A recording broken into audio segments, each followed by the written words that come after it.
Order. Will the recorder call the roll? Councillor Duggar. I am here.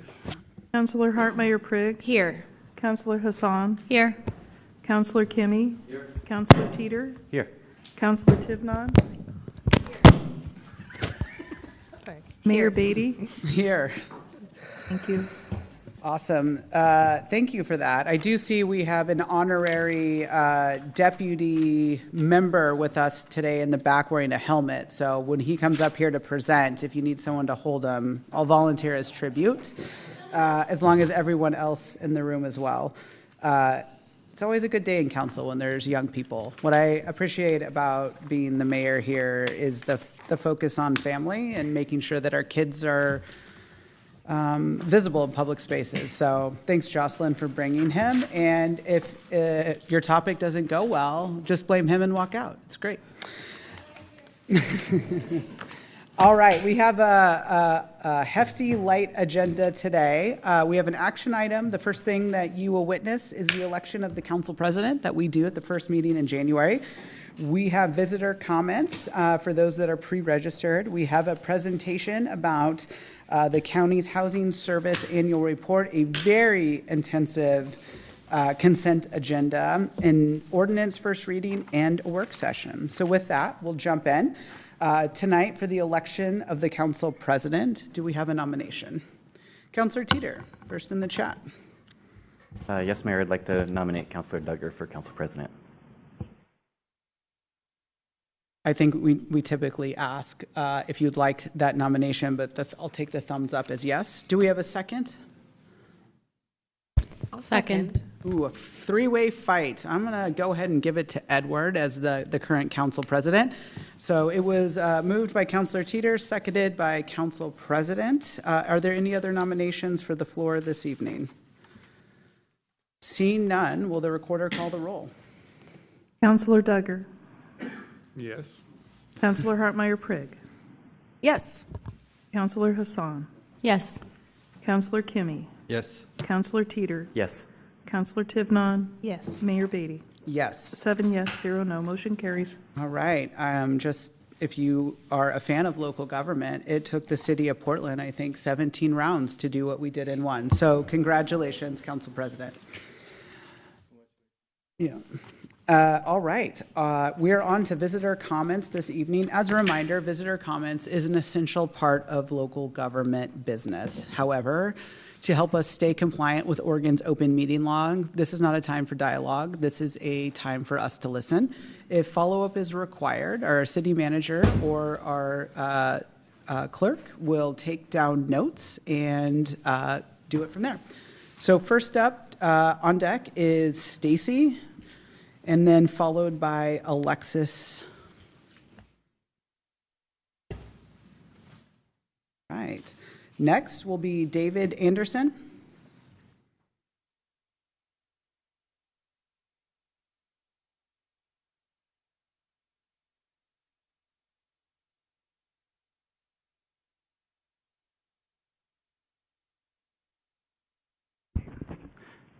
Hello, everyone. My name is David Anderson. I'm a longtime resident of Beaverton and a local business owner. I want to state that this is not about politics. It is about due process. I'm here today to ask that you take action in response to unlawful ICE activities in Beaverton. On November 1st, 2025, a pickup truck was barricaded in the parking lot outside of my business by two unmarked vehicles. They had no front license plates, but their rear license plates were the same. 3 armed and masked men exited the vehicles and detained the driver of the pickup, zip-tying his hands and placing him in one of their vehicles before leaving the parking lot at unsafe speeds. The young man is a United States citizen and was held for 23 minutes before being released several blocks away. During the incident, ICE agents told a witness that they could keep his pickup, sell it, or tow it, and that they didn't care what was done with it. All of this was captured on our security cameras and has been provided to Portland Immigrant Rights Coalition. Additionally, on December 23, 2025, a member of our community was threatened by more than 6 ICE agents while standing on the public sidewalk outside the Beaverton Police Department. A video about this incident was posted online, including to the Beaverton subreddit that city councilors have said they use to keep a pulse on the community. Therefore, I'm assuming you have all seen this video and have already discussed it amongst yourselves. In January 2017, Beaverton City Council voted unanimously to declare this a sanctuary city, which, among other things, prevents local resources from being used to enforce federal immigration law.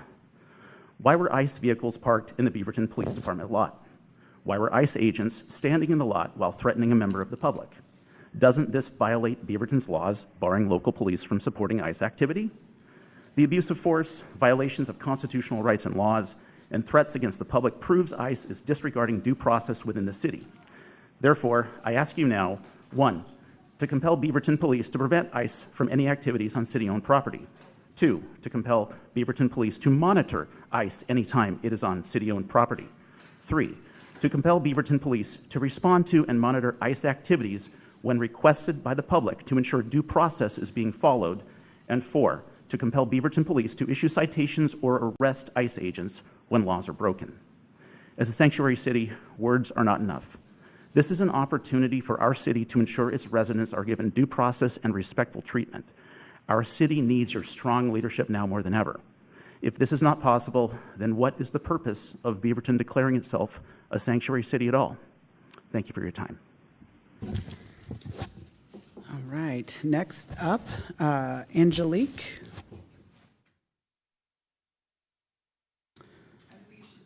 She's online? Okay. Dave Honeycutt. Online? Okay. Can you promote him?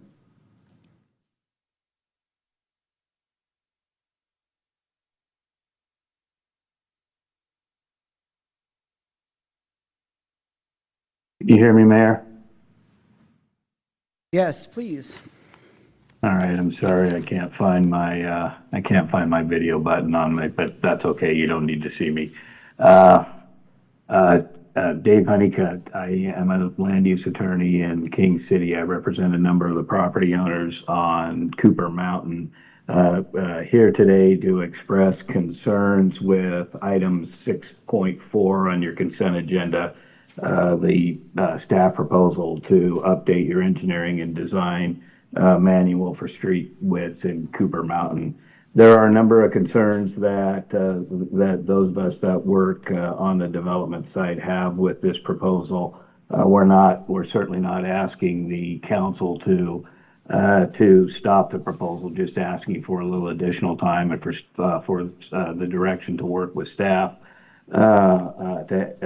to work with the engineers on for the property owners and on the development side to make necessary changes that I think will increase the housing units that the city wants to build in Cooper Mountain. The staff memo has some inconsistencies with the proposed cross sections, and really what the proposed ordinance tries to do, or resolution, is establish new cross sections in the engineering and design manual that are specific to Cooper Mountain. There are inconsistencies between the memo and what the proposed changes will result in. The streets that are being proposed, for example, your collector streets are actually wider under the proposal by 12 feet, which is significant than the arterials. The width, which is significant when combined with the significant natural resource areas that exist on Cooper Mountain and are really not completely off limits, but severely limited for development, will greatly reduce the buildable land that you have up there, and it will require projects that we're afraid won't pencil. That means either less or no housing, which doesn't serve any of us well at all. The housing should remain the priority. The maintenance costs by requiring such large streets, both actually all of the proposed streets, but your arterials and collectors, particularly the maintenance costs to the city, will be significant. You'll have to raise your SDCs to cover the increased maintenance cost. And of course, the construction cost for all of the projects up there will also increase significantly to offset the cost to construct the streets. So this is going to cost the city significantly more to maintain. It'll cost the builders more to build. And in the end, I think what you'll end up with is either projects that won't pencil or projects that the public doesn't want, both of which are concerning. So we just asked the council to direct staff to work with engineers and the property owners and the builders out there. Give us a little more time, and I'm sure we can work something out. All Thank right. you, Mayor. Awesome. Thank you so much. Mark?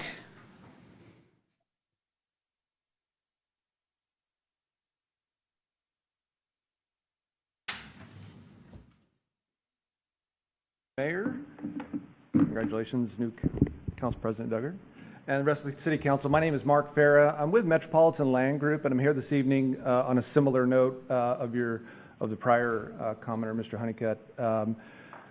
Cooper Mountain is coming together. It's coming together nicely. Alyssa on city staff is doing a great job working this plan through. We've just got one thing here on your consent agenda that we're requesting you pull from the consent agenda and ask staff to take another look, as Dave said, at the cross sections of the streets is the primary concern that we're seeing in this proposal that you have on the consent agenda. And we feel like the expansion of the cross-sections of streets at this point is frankly just unwarranted. It would be nice to have larger sidewalks and larger bike paths on both sides of the roads, but we feel that the successful story that we see in South Cooper Mountain, where Metropolitan Land Group has been a partner developing lands there, as well as other areas, other communities around, is a perfect way to look at how we can continue the success up on top on Cooper Mountain and obviously down in the lowlands of Cooper Mountain as well. So we just request respectfully that you pull that item from the consent agenda, direct staff to take another look at those cross sections and find out a way where we can continue the success that we have in South Cooper Mountain, not put more burdens on the developers and on the builders and the resulting costs that are going to naturally transfer through to not only the home buyers in Cooper Mountain, but also the cities, as Mr. Honeycutt commented on, the additional maintenance that's going to have to happen with additional infrastructure that is currently in those regulations. So again, respectfully request that get pulled, and please direct staff to meet with builders and developers and try to see if we can right-size this. Thank you very much. Thank you. Mimi, I see, is online.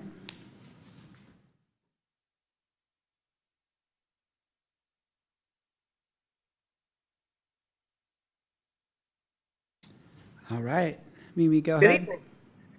My name is Mimi Dukas with AKS Engineering. I'm primarily here in support of the testimony from Mike Farrar and Dave Honeycutt. If council had any questions, I did submit a detailed letter to staff outlining specifics on the concerns with cross sections.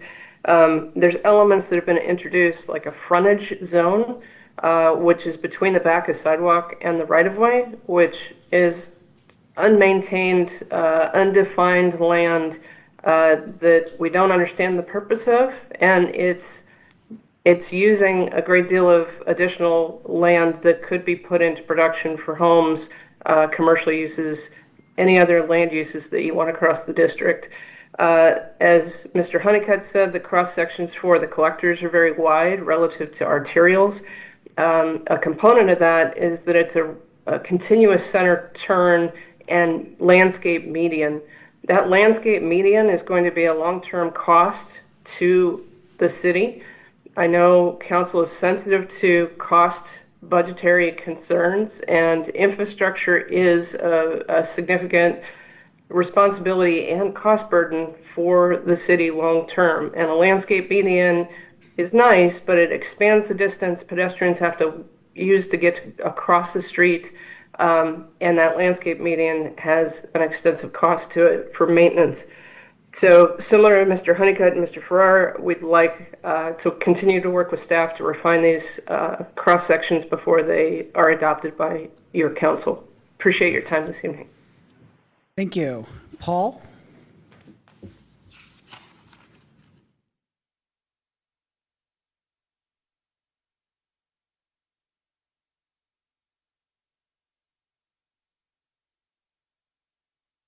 Go ahead, Paul. Can you hear me? We can. Hi, my name is Paul Selke. I'm also I'm also at the AKS Engineering Forestry with Mimi. I'm also kind of here to support and answer technical questions from the engineering perspective, as I'm a licensed engineer. So kind of reiterate the same thing that Mark and Mimi and Mr. Honeycutt said, that the cross sections are very wide, especially they create challenges on a steep slope like Cooper Mountain. So I'm here to support and answer any technical questions. Thank you.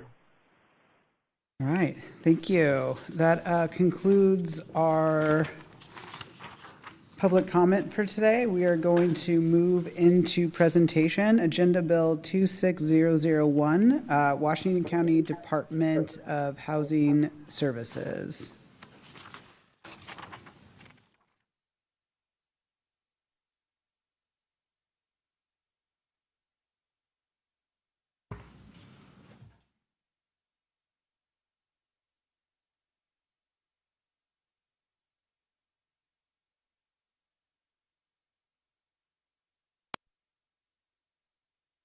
Everyone hear me?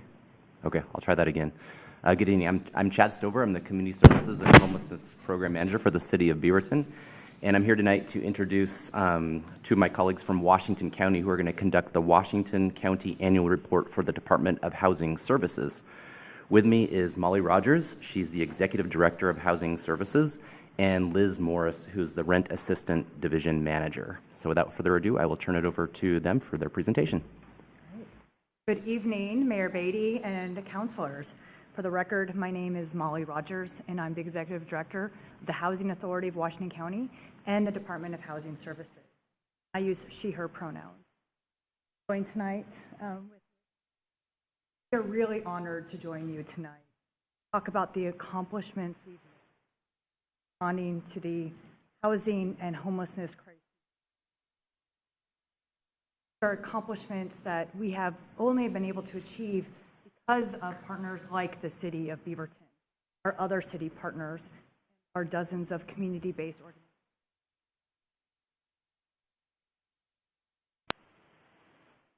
We have a lot of slides and information, so I'm hoping if there's questions, we can wait till the very end.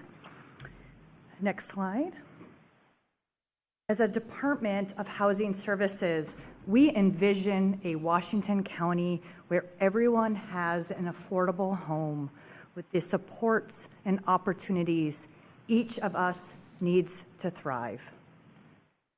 In our work, our programs are dedicated to serving our mission, which is to create pathways out of homelessness, promote housing stability, and invest in affordable communities for Washington County and our residents.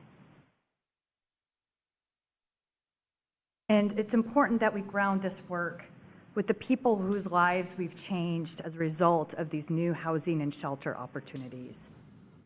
Here is Jasmine. Jasmine fled her home with 2 young kids, and she had just a teeny bit left in her bank account 2 years ago. Said, a lot of times people, when they're in their trenches, they want to give up. Perseverance can get you where you need to be. I'm thrilled to share with you all that today Jasmine is stably housed in a Metro Affordable Housing Bond apartment complex. And since been in housing, she was able to get her GED, and now she's pursuing a degree at PCC. So it's really truly a story of strength.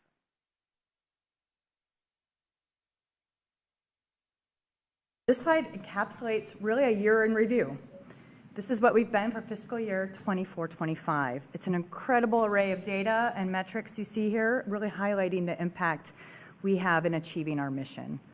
Each number is, of course, a story of hope for the thousands of people, children, seniors, people with disabilities, veterans, and others who have been assisted in some way through shelter, housing, rental assistance, or supportive services. Overall, we served over 20,000 people across all of our business lines. And for context, that is about the size of the population of Sherwood. We also invested in 26 capital projects, really changing the infrastructure of our community, each in varying stages of financing and development in the last year. And I did bring with me a copy of our capital projects report that I will leave here if you want to take a look of how we are changing how Washington County looks each day. It really shows also shows how geographically diverse our affordable housing and homeless system of care is becoming. And the rest of these are metrics supporting the 20,700 of unduplicated folks. So I won't read all these out loud, but I do want to make a note that the vast majority of those who are served were supported in long-term rental assistance in permanent housing. So that's really, truly successful. That's truly the success we're trying to see here in our community. The first component of our mission is creating pathways out of homelessness. And I just want to applaud your mayor and all of you who have really taken this up and been on this journey with us in opening your first year-round shelter that we all got to celebrate not too long ago. It's truly a incredible milestone for Beaverton. My appreciation for all of you. In Washington County, we divide the county up in 9 geographically assigned outreach teams that really proactively catch people who are experiencing homelessness. And last year, 80% of the folks who we found were supported by these teams in shelter, housing, or were reunited with their families. And by note, Greater Good Northwest is your Beaverton's outreach provider. Last year, Tigard was really the first one out of the gate to open an access center where people can go for showers, meals, services, navigation assistance, and as well as it will serve as an overflow for inclement weather. We're hoping to have all three more being planned in Cornelius, Hillsborough, and Beaverton. And of course, our housing liaison program connects those who are experiencing homelessness identified by other systems, such as healthcare or community corrections, to housing and other supports. And last year, they assisted 682 households.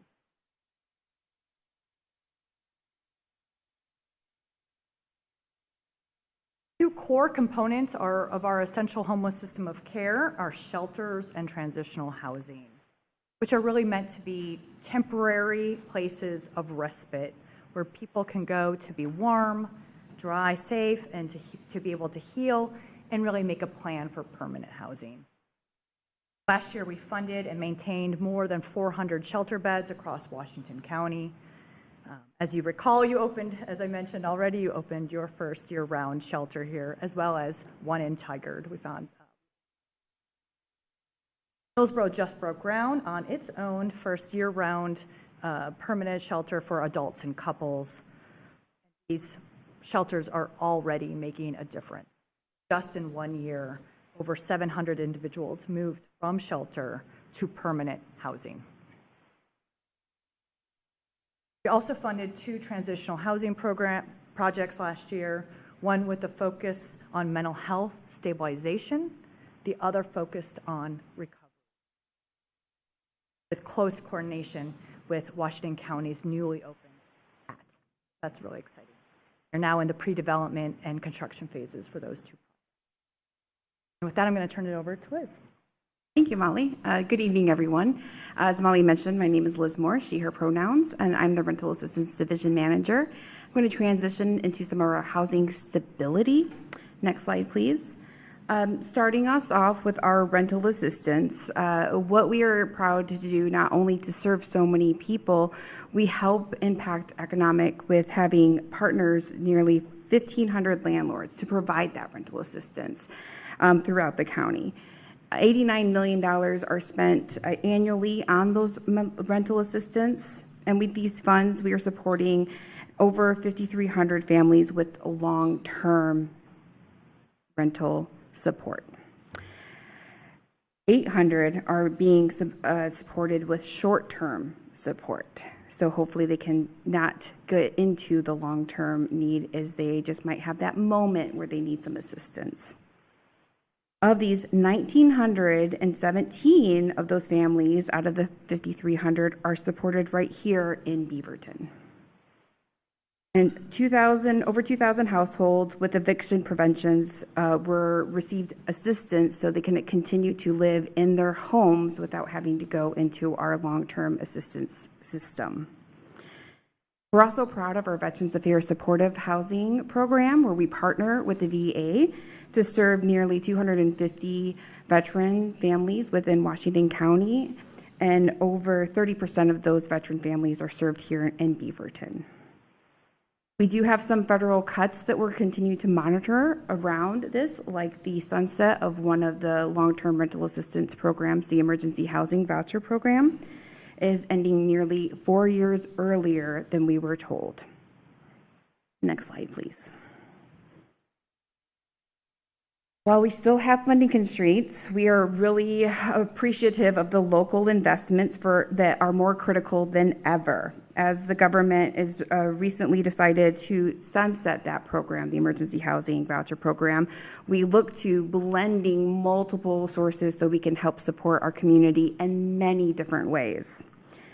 We also have those landlord partnerships with the Housing Choice Voucher. It is a huge, large housing ecosystem that provides guaranteed payments to landlords so they can support for other people who might be in their properties not receiving rent assistance, and again, helping that economic support through the community.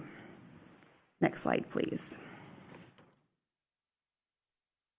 We're going to transition a little bit into some of our affordable and supportive communities. Next slide. This map shows the spread of multiple different highlights of shelters, access centers, transitional housing, properties from the Regional Affordable Housing Bond and county-owned affordable housing. As you can see, some of the housing that is reflected right here in Beaverton is spread throughout Washington County, and we're proud of those communities that are being supported. Next slide, please. Speaking of the Metro Affordable Housing Bond, we were allocated at Washington County over $192 million, and we are proud to say that we are on track to exceed our goal with 958 homes open or underway, and we're wrapping up those funds from that bond. So we're seeing that's been a long journey for us and for all of you as well.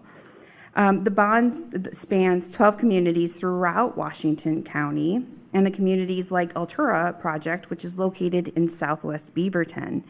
And many residents like Jasmine, who you heard about her story, are housed in these new communities. Next slide, please.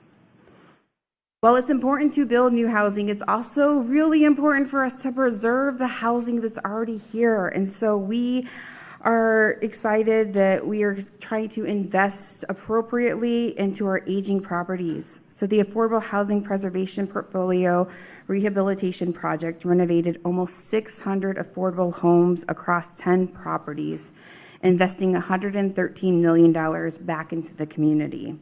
This includes Holly Tree, which is also located here in West Beaverton.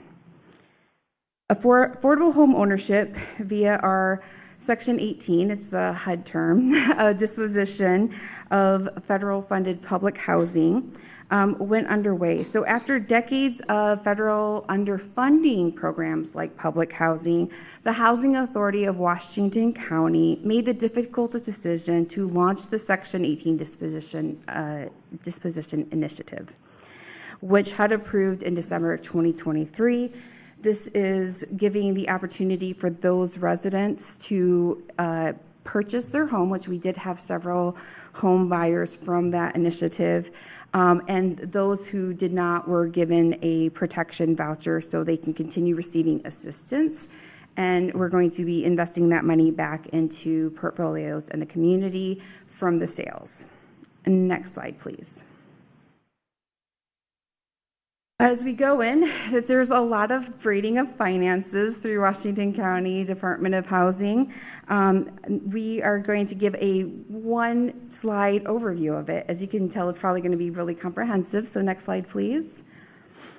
As you can see, we have many different funding resources from federal, state, the regional, and the local level with all different reporting requirements. So we navigate a solid foundation through these different changes with the federal funds that might be waiting for resolutions to come through and understanding how that funding is going to be impacted. We are continuing to leverage, provide services with those flexible local resources where we can. And as you can see, we're not going to go into every single line item here, but it does take a lot to put in to all of the work that is able to serve those 2,700 people. I'm going to pass it back to Molly. A note of all of this work really does take partnerships and collaboration, especially of Beaverton. Sorry, my bad.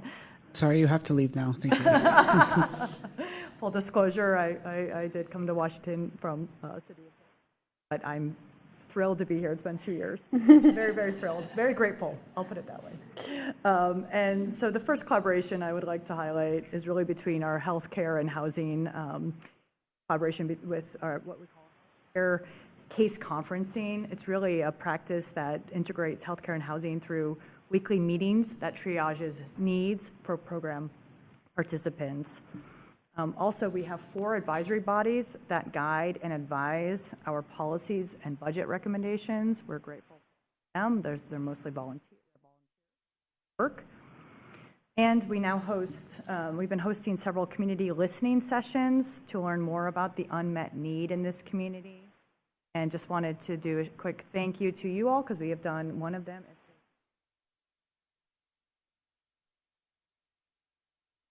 Another significant and notable collaboration is with our city partners and first responders.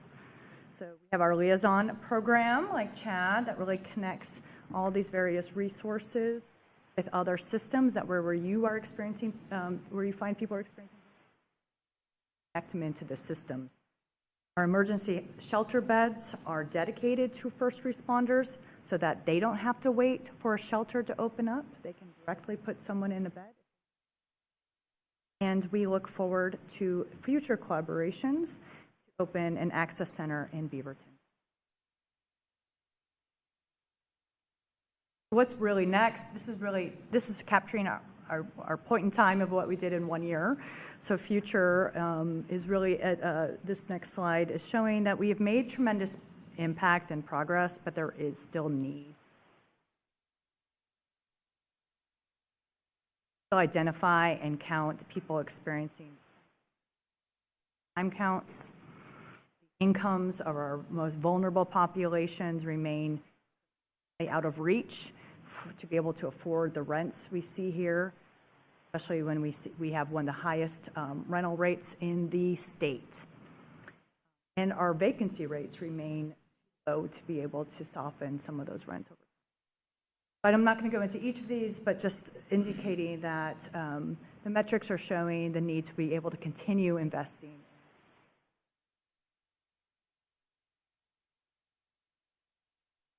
So what's on the horizon is a lot of, as Liz already mentioned, a lot of federal uncertainty, early sunsetting of programs, lots of dynamic changes we see all the time. And it really, for us, has been, this past year, a moment of really understanding that it's about our local partnerships and investments that's going to make all the difference more than ever. So for us to be responsive to these changing and how we navigate and align all of our resources as much as possible. And our homelessness work, we're going to a local implementation plan 2.0. So that's working with various stakeholders, getting input, thinking about how we were moving from a launch up, essentially a build up system, to now what is going to make sense in terms of homelessness. Do we have the right investments in terms of permanent strategies? So, and then also we have our 2 transitional housing projects underway. Cornell Road recovery is slated to open this fall. And we are going to be completing our final 2 affordable housing bond projects, with those going to be closing up. Slide. So just a reminder of who we're really serving through all these resources. This is Pierre, who transitioned to full self-sufficiency in just 5. Without this hope, I would not have been able to get where I am.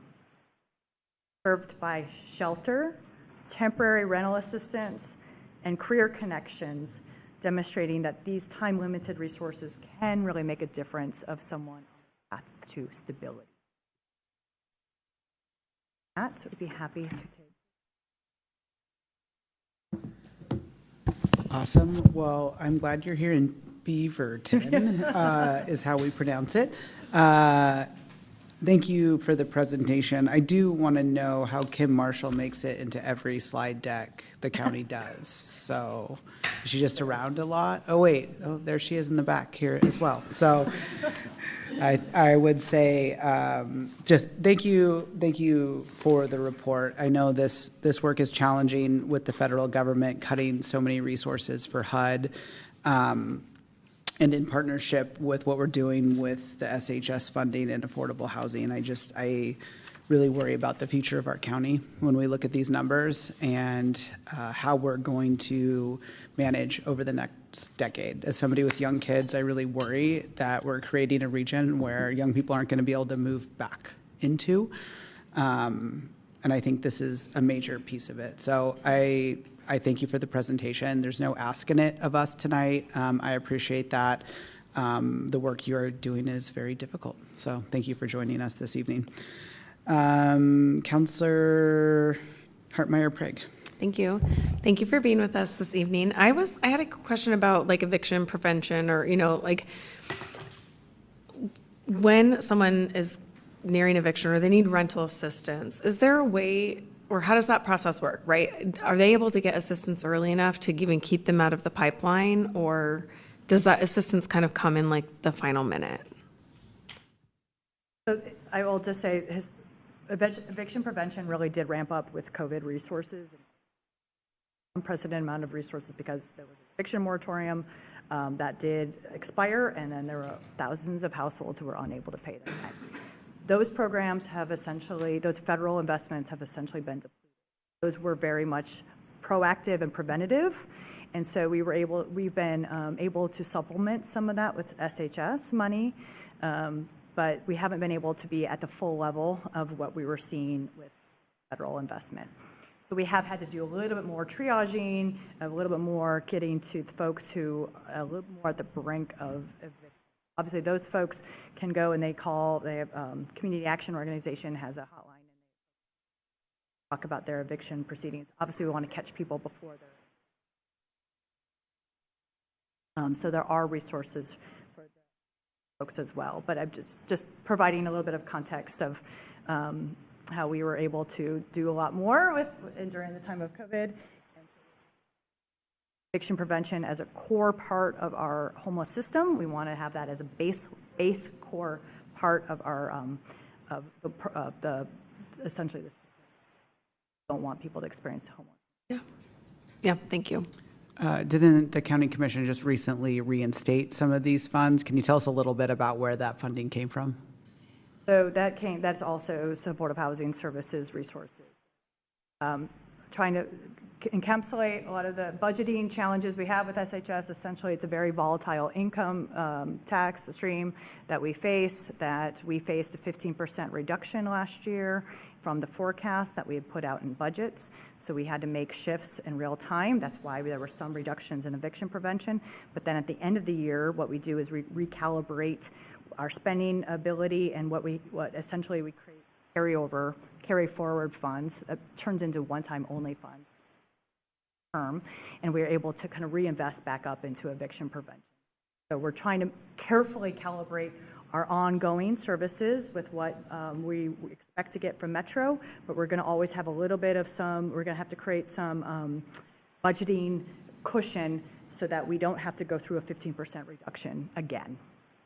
Well, and just for a future, I mean, the SHS levy is scheduled for 5 more years. So we're going to be facing a very similar cliff that we did with COVID if we can't figure out how to do that. And I think what's challenging from my perspective is I understand the budgeting perspective and why we're doing that. And a lot of times, some eviction prevention is intended to be 1 or 2 or 3 times use, but that's really challenging, I think, for community action and members of our community to wait until the budget recalibration to see how much money is left in that pot. Councillor Husson. Thank you for the presentation. I think this is a bit of a follow-up to what Councillor Hartmeyer-Prig was asking. I've been working a lot with the immigrant community that's been impacted, particularly right now this last few months, and so we're seeing evictions go up in our community quite a bit. And Community Action does not have funds for these families, and maybe you don't either, but can you talk a little bit about what resources are available, if any, and how we can be thinking for that, if you have thoughts? So we actually, part of the additional funds that we were able to recalibrate is trying to make sure we're capturing folks who have been economically impacted by a variety of federal acts, including. So we will, we haven't been able to get those straight into contracts quite yet, but we're working on that as soon as we possibly can. Households can be immediately. The current networks of providers. Creating some additional. But we have to make sure there's still a nexus to the supportive housing services measure. It's not a special carve out, but obviously, if families are affected have housing instability. Is there a future where, because I know community action is really dependent on a community member calling, right? And like having to advocate. And these are typically families who are already kind of living on the edge. Is there a future where we fund, like similar to what we did in COVID, like more of a landlord reimbursement? I imagine this is just going to continue, and I know we don't have money, so I'm not going to act like we have a lot of money, but if we did, is there a future that looks like that at all? That's what we're trying to roll out, is what we call a housing resolution fund, which is going to be for immediate needs, helping, or like a flex fund, but it's like a eviction prevention that we can get out to our 25, like Central Cultural and other providers that work with those families however they.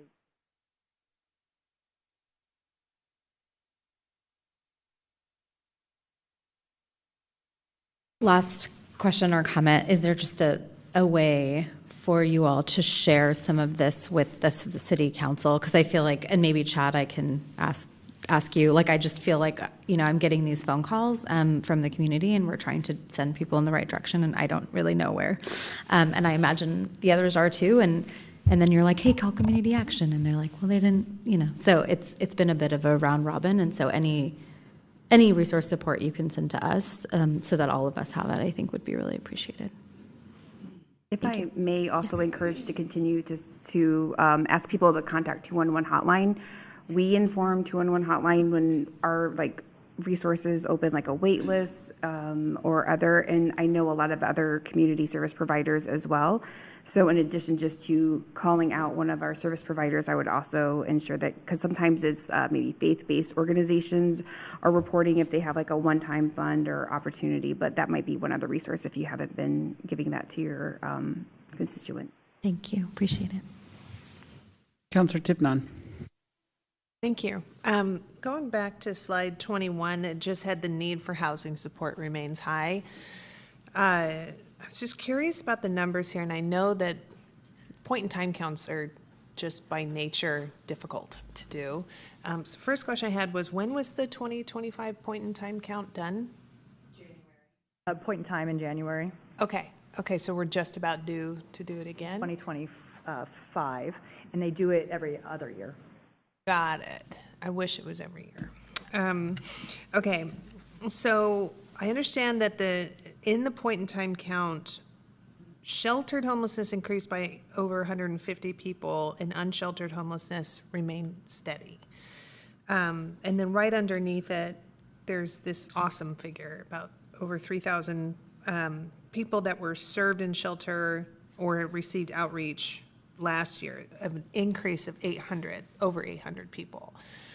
So I guess what I'm looking for is insight or just your theories on how we can see the increases in folks that are receiving support, and also see those numbers of unsheltered homelessness remaining steady. Is it just more people are within Washington County are falling into homelessness, or is it that people are just migrating into the county? I know that it's very migratory in nature to not have housing. So what are your thoughts on that? I think Kim Marshall will also have her own thoughts, but I will just say, it generally point-in-time counts, at least for the sheltered homelessness, is really a reflection of the system you're building. People you can find, enumerate, and count. And so that is a reflection, I think, of the success of us being able to building out. So that, I think, that's a success story. So I don't think of these things, of these numbers, showing that all of a sudden there's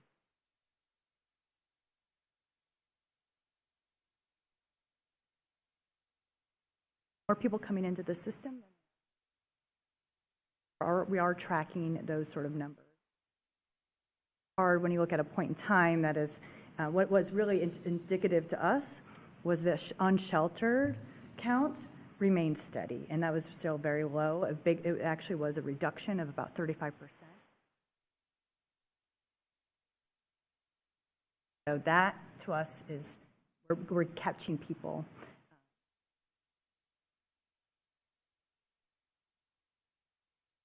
Just an idea for the next go-around of this is, it would be really helpful to see a visualization of that, just a chart of what those point-in-time counts have looked like over time, especially post-COVID.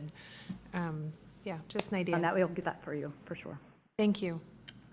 I will just comment on the wishing the point in time was every year. It is a massive undertaking that takes out so much of our service providers. And, I was at Virginia Garcia. I participated in point in time, and I would really encourage elected officials to go out and kind of see the tedious work, but it is often unrepresented of like what the numbers actually look like. And it's a really flawed system that we're basing a lot of our stuff off of.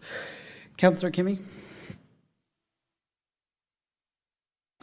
I think Councilor Tivnon asked similar question, because when I ran for City Council 3.5 years ago, the number used to be 817. Then last time Metro was here, they said it was 830 something. Now I see 915. So somehow with all the housing that we're providing, our homelessness population is growing. I just learned that it's tedious work to find the people to count.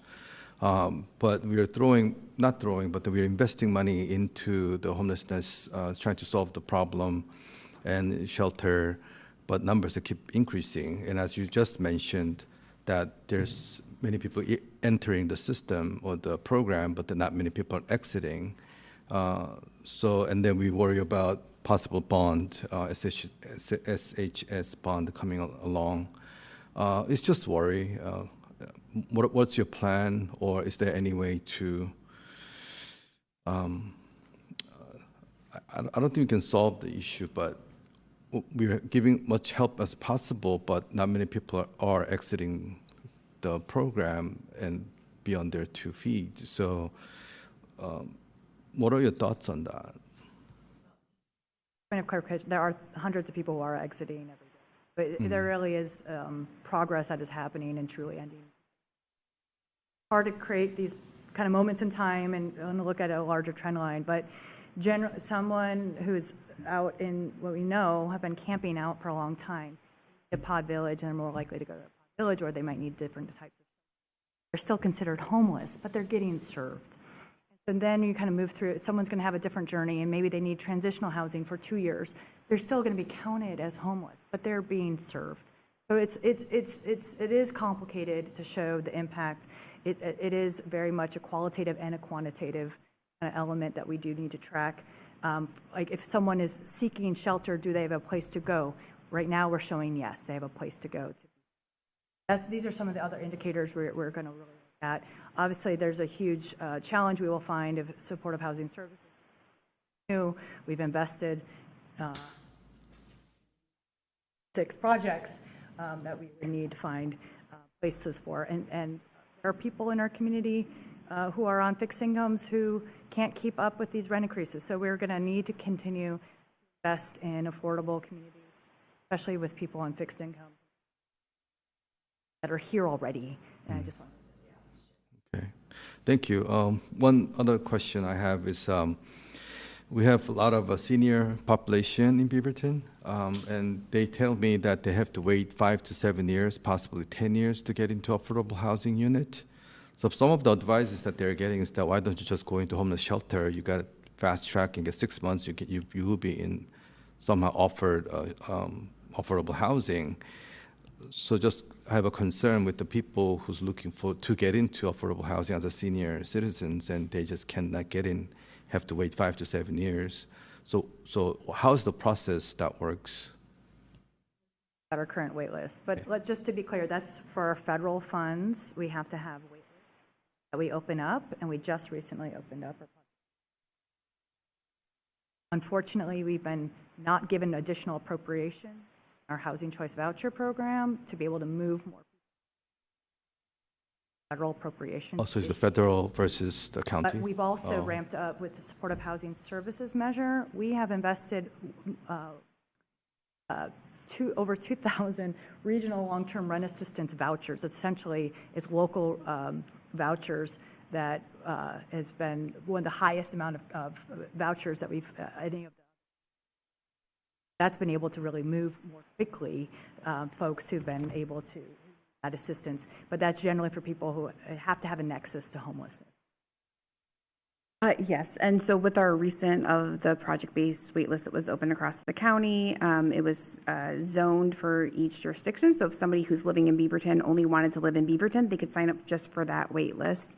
And they will be open again coming up, and that will be forever open, and people will just confirm. We had about 4,500 people in the week across all of the wait lists. So some signed up for just one and some signed up for all 4 of the zones in Washington County. And we know that that's not reaching out the entire need because we're seeing that across the system, so making sure that there's that access. But what we do have with our project-based vouchers and some of these affordable housing is when we've been able to partner with like the City of Beaverton on some of the City of Beaverton's Metro-funded projects like the Marianne, we are able to put project-based vouchers in there. So that's affordable housing where we only have maybe 8 units there, but then the rest of the building is low income. So then house, like it's blending that ability and that access. And with that, we definitely wouldn't encourage, to your statement, I do want to say that we don't encourage people to feel that there is one way to go because a lot of the times it's about the placement. So if we only have X amount of placements left, we're not ramping up, and people may not still meet those definitions for those services, and then they might have put themselves into a place where they thought that was the solution, and it's very complicated. Thank you, thank you. I had 2 quick follow-ups. Do you guys work with the McKinney-Vento programs at all, the school districts? Okay. No, not the school districts, sorry. That's we do the continuum of care, which is McKinney-Vento, but McKinney-Vento also funds the schools. So is there any collaboration between your work and like understanding what the districts are saying is happening? And because they have numbers, I know that because I can ask them.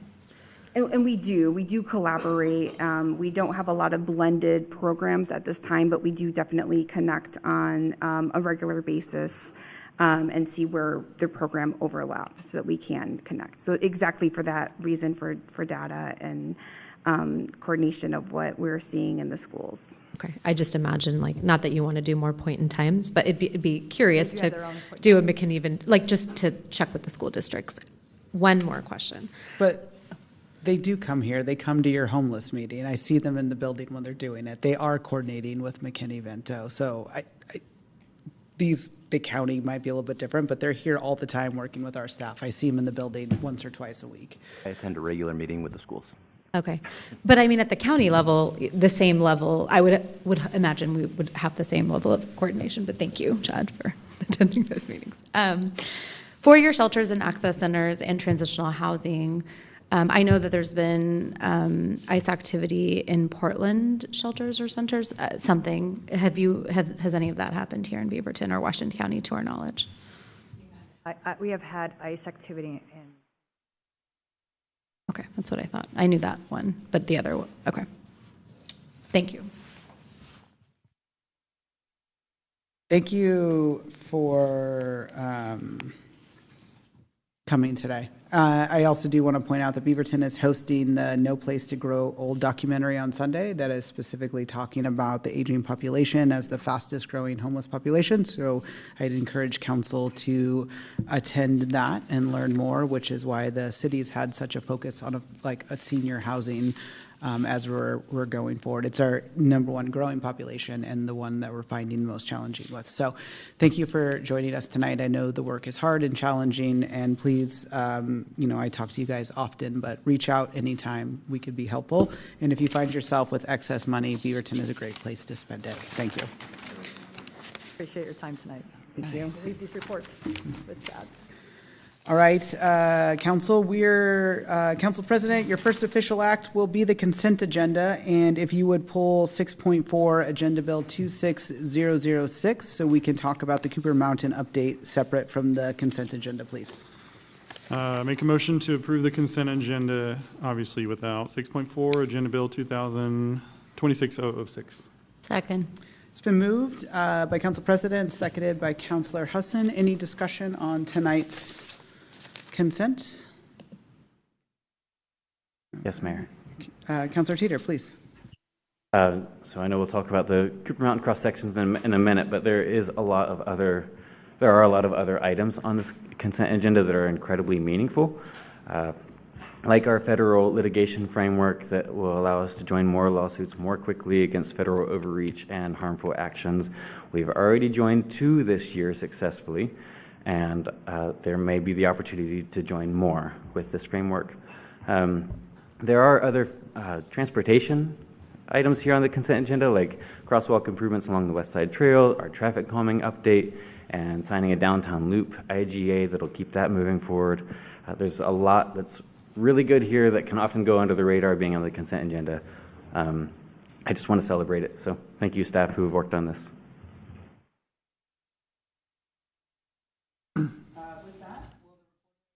Please call the roll. Mayor Beatty? Yes.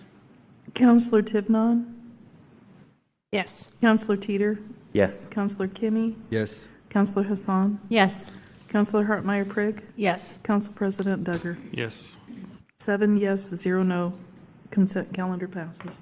Awesome. I think, Council, given the amount of testimony we've had about the design, our conversations with housing, I really take stock. Mimi, that testified tonight, served on our Planning Commission for quite a long time and rarely interjects with the city. And when she does, I definitely take stock of that. And of course, everyone's testimony tonight, but Metropolitan Land Group as well has been an ongoing partner with the city, and there are times where they have won arguments with us, and there are times when they have not won arguments with us. But I think in the spirit of more housing, understanding a little bit more, and I just there's a lot of times when it comes to our rules, like undergrounding. We decide when it doesn't benefit us, we don't do it. If you look at the Menlo Street project, which was the largest investment in sidewalks the city had done in 20 years, we could only afford to do one side of the street. And so I don't feel super comfortable moving forward tonight without a few more conversations on this topic. And I would like us to send it back to staff and bring it back in a couple weeks, but I'm open to hear what the council has to say as well. Councilor Duggar? Oh, I'm sorry, are we in a... sorry. Yep, Councilor Duggar. Yeah, I'm a little, 2 things I have in my, when we had our briefing on this, I was pretty comfortable with it. I think the testimony is moving me a little bit, but not a whole lot. So I think we've got to make this pretty quick. I don't want this to fall into a black hole of discussions back and forth, so I can support a temporary pause. I think the mayor's comments are reasonable. I think the testimony was reasonable.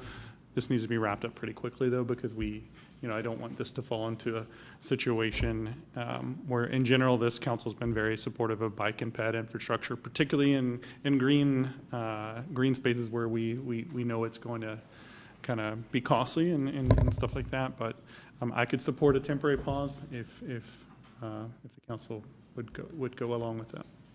Councilor Teeter, did I skip you? Were you on this topic? Okay. Councilor Husson?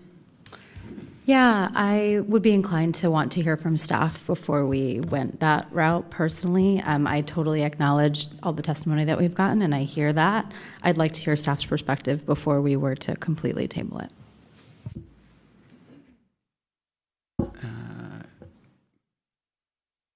Councilor Teeter. I was going to say something similar to Councilor Husson. City Manager, when should we call staff up during this conversation, or how should we handle that if at least two of us would like some more information or ask a couple questions?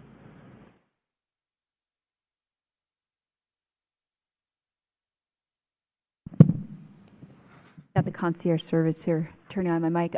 We are prepared to provide you a staff report and some background on leaning into this conversation, and if council still feels like that we need to do some more work offline, we're happy to do that, but I would recommend that you hear from staff this evening. Well, bring them on up. Let's do it. I'll follow up with some questions afterwards. Yep.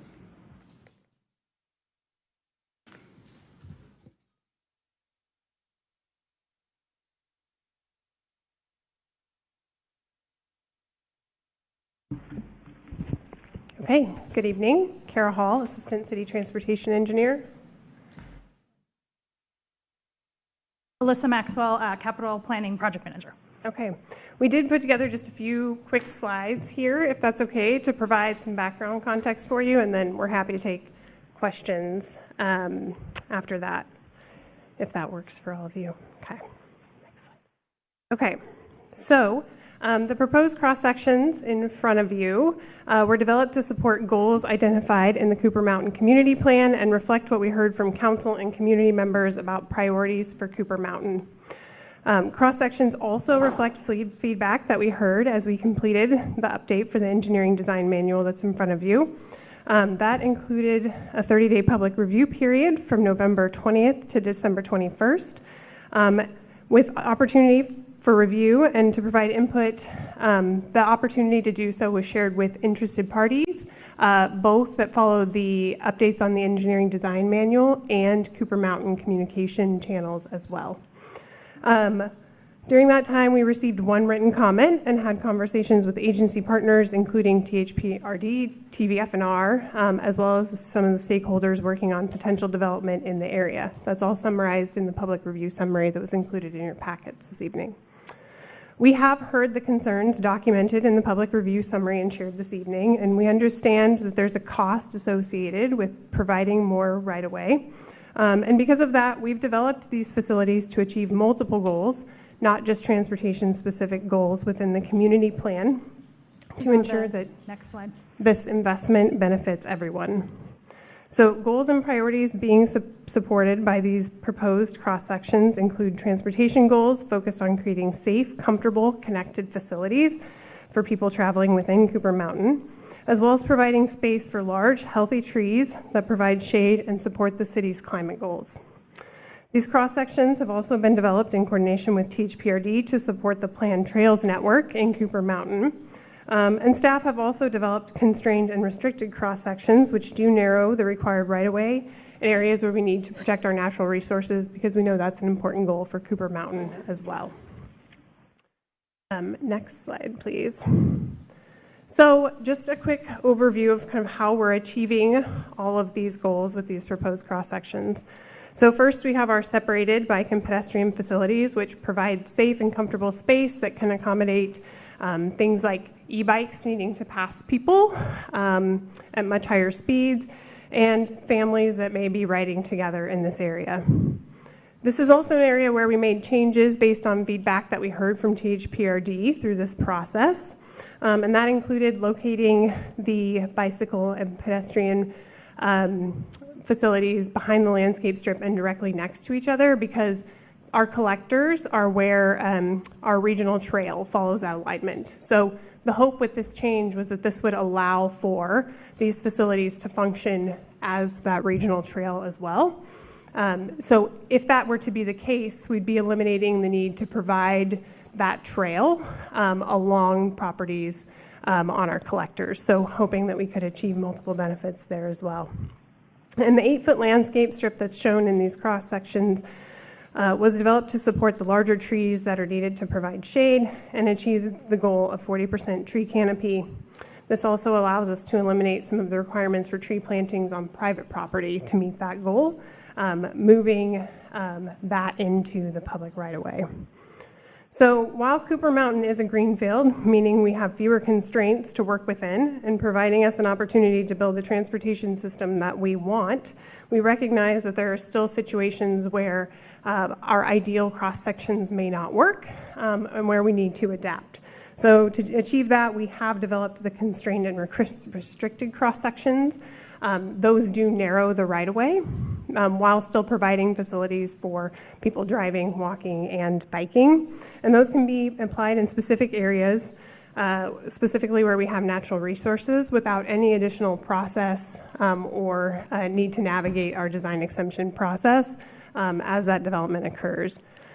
And then I will just note that that design exemption process does remain in place, and that allows us to work with folks as individual development comes in and to consider the constraints and the needs on a case-by-case basis. So if development comes in and we need to explore kind of further adjusting that design exemption process exists and allows us to have that conversation. Lastly, we did compare these proposed cross-sections to what development's being asked to provide in our neighboring cities and found that these cross-sections are largely consistent, specifically with what was being considered as part of River Terrace 2.0 just across Schultz Ferry. So with that, I'm happy to take any questions. Okay, thank you. There's a question we received about the frontage that's set aside on each of these designs. Can you talk about what that 2-foot or 3-foot frontage would actually be used for? Yeah, so that frontage is intended to provide a number of benefits. The primary benefit and area where we see that frontage being important is in areas where we expect to have mixed-use retail, specifically ground floor retail.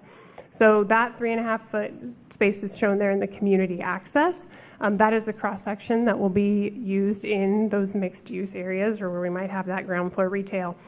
That's intended to provide space for those businesses to be able to interact with the public right-of-way without infringing on our pedestrian space. So that could be things like a bench or a table outside a cafe or signs. So that space is there.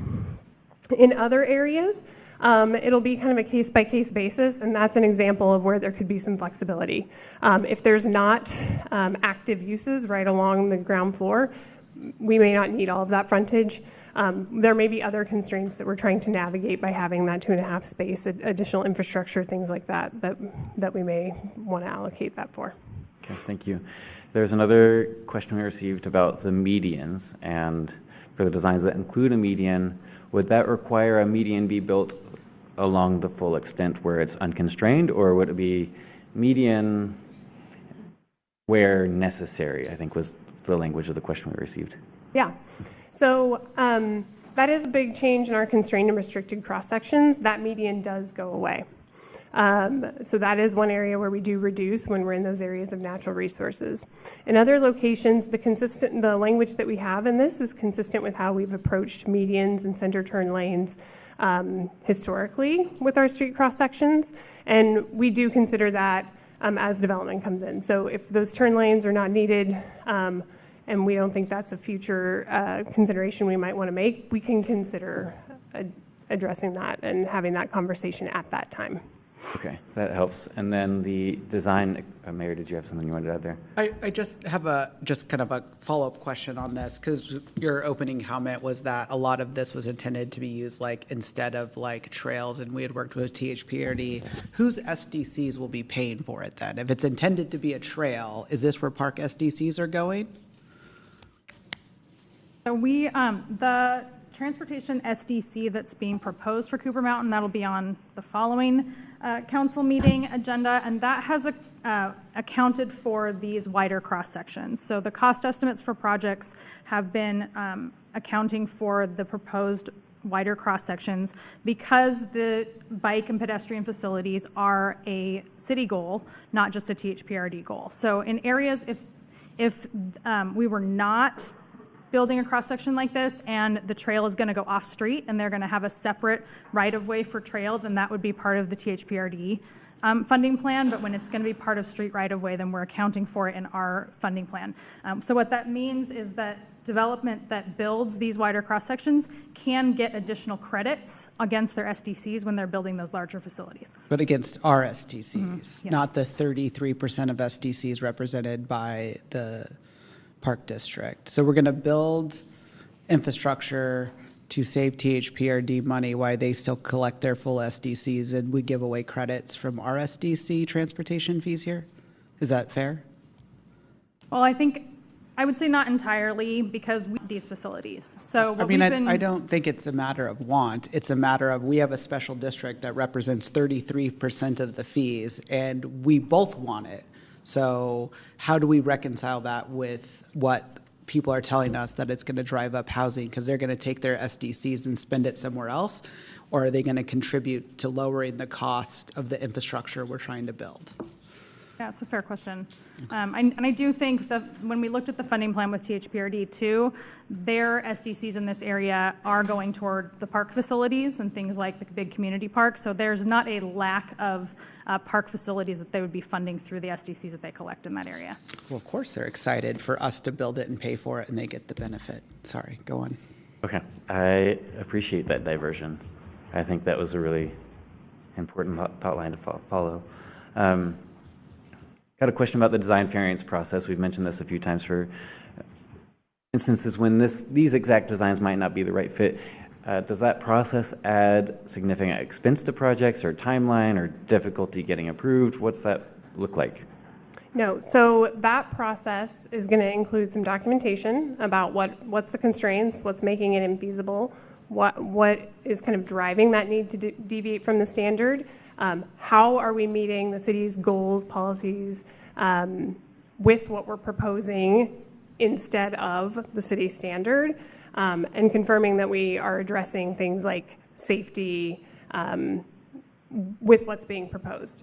Essentially, that's a memo and a form that need to be filled out and signed by the city engineer. So there's typically conversation with staff as part of that process, but we are working to make that so that it's not a cumbersome piece to navigate. Okay, thanks. I've got one question, then I'll close with my comments. So if we table this for 2 weeks for staff to work with the community organizations that have provided some comment, maybe other people too, what could we expect to change within 2 weeks? That feels very fast, but also I want to move fast. What do you all see for the timeline there? Yeah, I mean, I think we would appreciate then having some direction from council about which of the goals we would want to reduce out here. We have had the question asked, can we only have a sidewalk on one side of the street? Well, that doesn't make sense, right? So we are trying to balance all of the goals that we heard through the community plan and through the work that you guys are doing on the transportation system plan. And so with the changes that can be made, we're looking at what would you want to eliminate? And so things like the wide landscape strips for trees, that's part of the Cooper Mountain Community Plan that's in the comprehensive plan, so we can't really make that change. Eliminating the frontage, making the frontage or setback narrower, that's probably something that could happen relatively painlessly. So if we were going to make major changes, we would want to know, which of these facilities are not a priority. Okay, thank you. So I'll close with my comments here. I shared similar concerns about just the width of the streets in my briefing with staff. I didn't have any great advice for what would change, because there's a lot that's really good here, and it is in our comprehensive plan and community goals for that area. So I would be comfortable supporting this tonight. Like, I hear the public comment. I think we're doing a lot here, and we're trying to fit a lot in. I think like the median space with trees and street trees provides some flexibility that we don't have to put on individual properties. The cross-sections include the constrained and restrained designs that I think will help. I do think our timeline moving quickly is really important so that we can get this ahead of developers before a whole bunch of development occurs or wants to occur this year. So I would be comfortable approving this tonight. If there are changes that council wants to see over the next couple weeks, I could hold off for a couple weeks. I wouldn't want to go much longer than that. So I think we need to be very clear tonight with whatever those changes would be. That's all I've got. Thank you.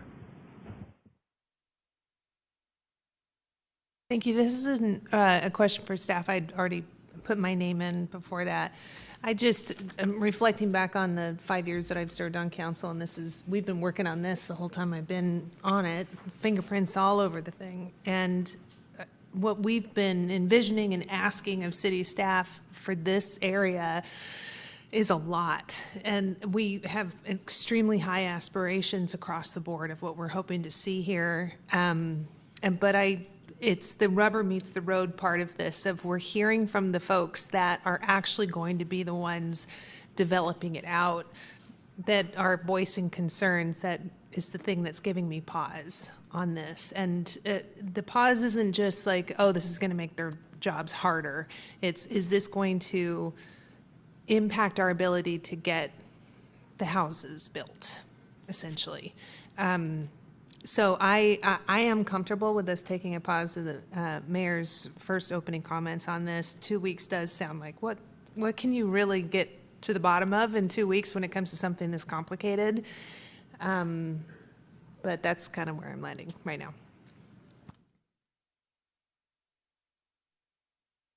I'll just add, like, because you guys asked a good question, like, what would we be willing to give up? I think the only thing in order to reduce the right-of-way would be the medians.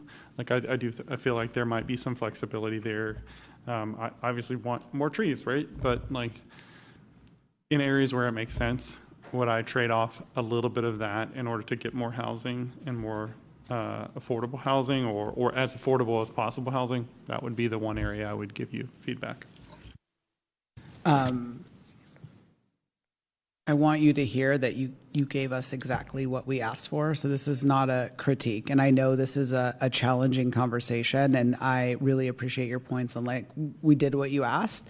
I would remind the council, this was very similar with the loop, right? Like, what did we want? Everything. What did it come down to funding? We had to start cutting and moving back.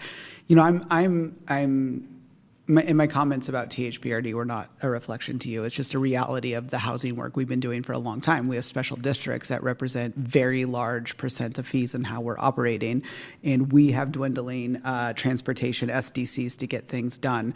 You know, when I'm looking at this, it's very ambitious, and I would say the length or the width of the roads, having extra buffers, those are really, really awesome, nice to have. And for me,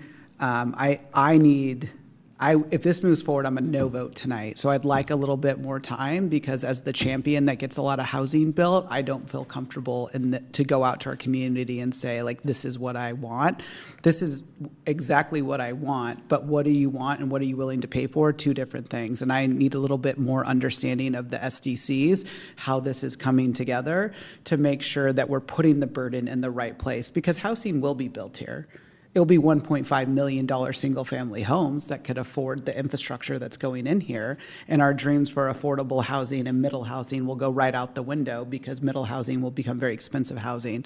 And this is a moment where we can look and ask, where can this road have a road diet? Where can we bring something a little bit more in line? So I would appreciate to take a little bit of a pause and go back and look. But if the council wants to vote, like, I'm happy to move forward with a vote tonight as well, but I would vote no. Right. I think sorry, go ahead. Yeah. I actually was going to say I'm very comfortable with the way that this plan is. I heard the concern. I feel like you guys have addressed the concern. If this council, if we're going to go back, I hope that we can give really clear direction, because I hear pieces, but I want to make sure we're giving that clear direction. I mean, I'm comfortable saying, please go back and work with some of these individuals and stakeholders, but I believe that you are doing probably God's work trying to build something that we want. I want the connected stuff. I mean, we talk about connected transportation. So I want to ask us to pause for a second and say, is this really what we want to do? You know, I support this agenda bill as it is, and I appreciate the feedback that you guys provided. I think if we're really going to hold off, I think we really need to be thoughtful about giving the right direction to staff so that they can move forward. Councilor Hartmeyer-Pring. Thank you. When I read the agenda bill, I felt like this is very comprehensive. Like, you know, everything to me really makes sense. And so then starting to see some of the comments coming in, I was like, did we not talk to the right people? We did our due diligence. And so I do struggle a little bit with getting a lot of the last minute. I mean, even since our meeting has started, we've received, you know, comments to us. And that's really, really hard. That puts us in a hard place. This has been a multi-year project. I especially love the medians because it gets our canopy goals and allows us to build the other housing, right? Like it means that like you may actually be able to fit in more housing because you took it from the right of way. So like to me, this is everything we asked for. And I hear you, it's going to be extensive. I don't have specific direction on what I could say should come out, because I think this is actually reflective of all of the plans, all of the conversations and everything that we've built to kind of get to this moment of the cross section.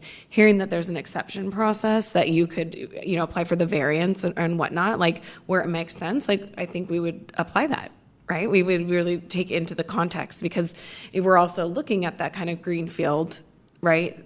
It's not that there's a predetermined road already there that in most places, right, that we're going to be working within. And so it allows for that exception to be made. So I'm feeling comfortable moving forward as is and not taking a pause. And there have been times I think that we've said, oh, we heard from people late. Did we not reach out? Did we reach out? I feel like we did our due diligence here, and it's really unfortunate to have so much coming in so late. And it's not that it doesn't matter, it does matter, and I'm glad to hear it, but I really wish that this could have happened months ago when we were developing the cross sections versus tonight when we're being asked to make a decision. And now it feels like we don't have a good choice ahead of, like we would be compromising on all of the things that we said we wanted in this plan, I think, if we were to pause at this point. So that's where I'm at. Councilor Kimmy.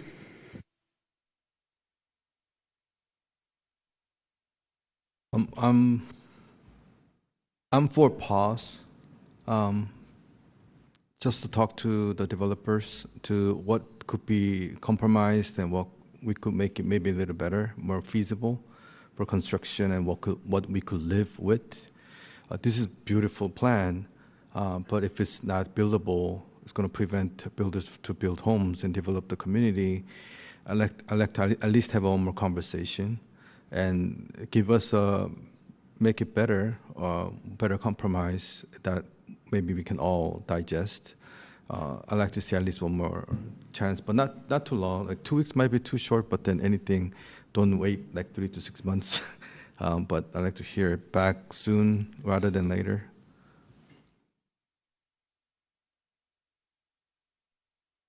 Where are you at? Yeah, I'm trying to be a month. Okay. Okay.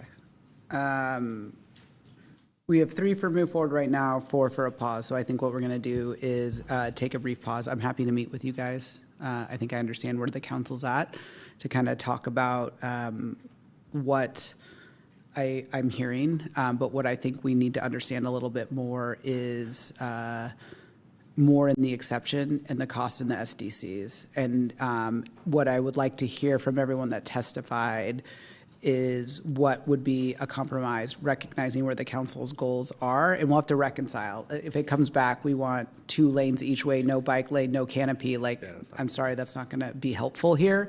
And so we're giving you an opportunity to tell us what you could live with, and I'm looking out at you, and I'm looking out at other people.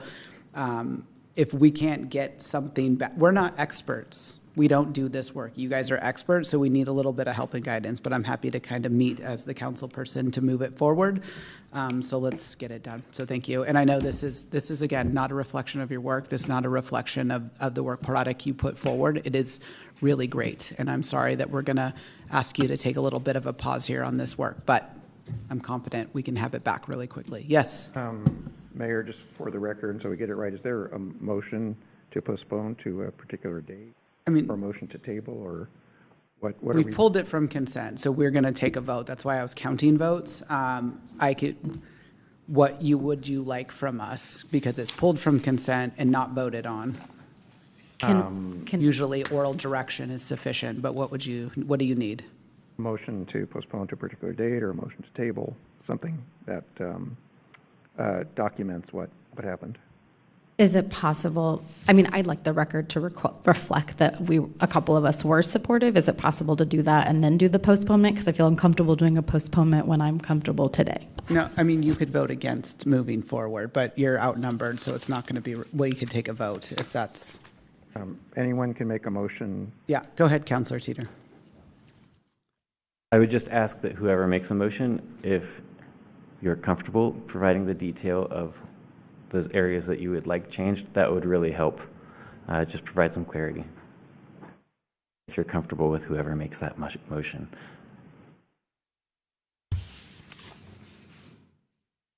Okay. I'll make a motion tonight since someone's jumping. I move that we postpone Agenda Bill 6.14 for 2 weeks, our next available council meeting. In the interim, what we would like from staff is a review of the STCs. We would like staff to work with the groups that came forward and testified to make sure that we understand their concerns and any recommendations. I've heard from the council a variety of things, like what would a smaller road look like? What would the cost of removing the median look like? What would, give us some options. I can pinhole you, or you could be creative as staff. How much more detail do you want from us, City Attorney? I'm trying to give you some bandwidth to be able to do staff job and not do it all directive from the council dais. Is that sufficient? Sorry. Yeah, I'm sorry. I'm like, who are you? Are you asking Yeah, me? Right. I'm asking the attorney. Well, the like- question, the detail question, I think, should be directed to staff. As far as a motion, my only request, Mayor, was that there be a motion. So, if someone wanted to move to adopt it, they could have made that motion, or if someone wanted to move, as you just did, Mayor, to postpone to a definite date, that be done, and that satisfies what I was looking for. I defer to staff on whether they have direction. Do you feel like you have sufficient direction? I understand that you would like us to come back in 2 weeks with some sort of modified proposal. And yeah, we would, as you said, it would be great to hear from those that provided comment today, what they would recommend. In our previous meetings, we did ask them to give us some ideas. So we'd love to hear what they hope to see. So I move that we move Agenda Bill 6.4, or Agenda Bill 26006, time forward in 2 weeks. Second. It's been moved and seconded. Any discussion? Seeing none, will the recorder, oh, sorry, Councilor Husson? Yeah, I mean, I just want to let the record reflect, I do think that there's exceptions in this process, and so that is where I pause to hold. So I will be voting against postponing because I support the agenda bill as it is. Thanks. All right, will the recorder take the roll? Councilor Duggar? Yes. Councilor Hartmayer Prigg? No. Councilor Hassan? No. Councilor Kimmy? Yes. Councilor Teeter? No. Councilor Tivnon? Yes. Mayor Beatty? Yes. 4 yes, 3 no. Motion carries. Okay.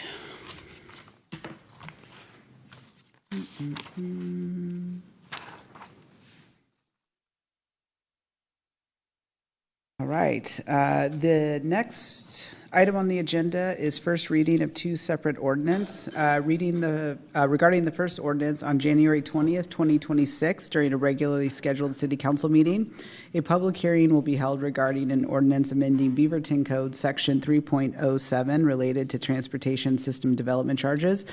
And with regard to a second ordinance on January 20th, 2026, during a regularly scheduled city council meeting, a public hearing will be held regarding an ordinance amending Beaverton Code Chapter 5 by adding Beaverton Code 5.19, codifying Oregon Sanctuary Promise Act and declaring an emergency.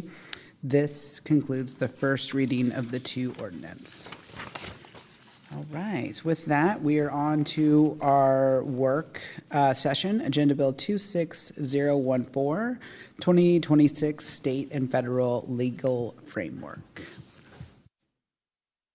Legislative framework.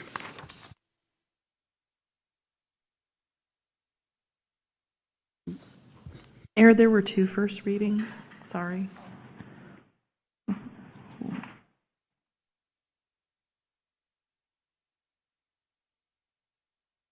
Did you not hear it? Okay, sorry. Just double checking. You know, we like our lists. Good evening, Council. For the record, my name is Jocelyn Blake, Government Relations Manager. I am joined today by our associates from CFM, our lobbyists in both DC and Salem, and I will let them introduce themselves. Joel, would you like to? You bet. Thanks so much, Jocelyn. Joel Rubin with CFM Advocates.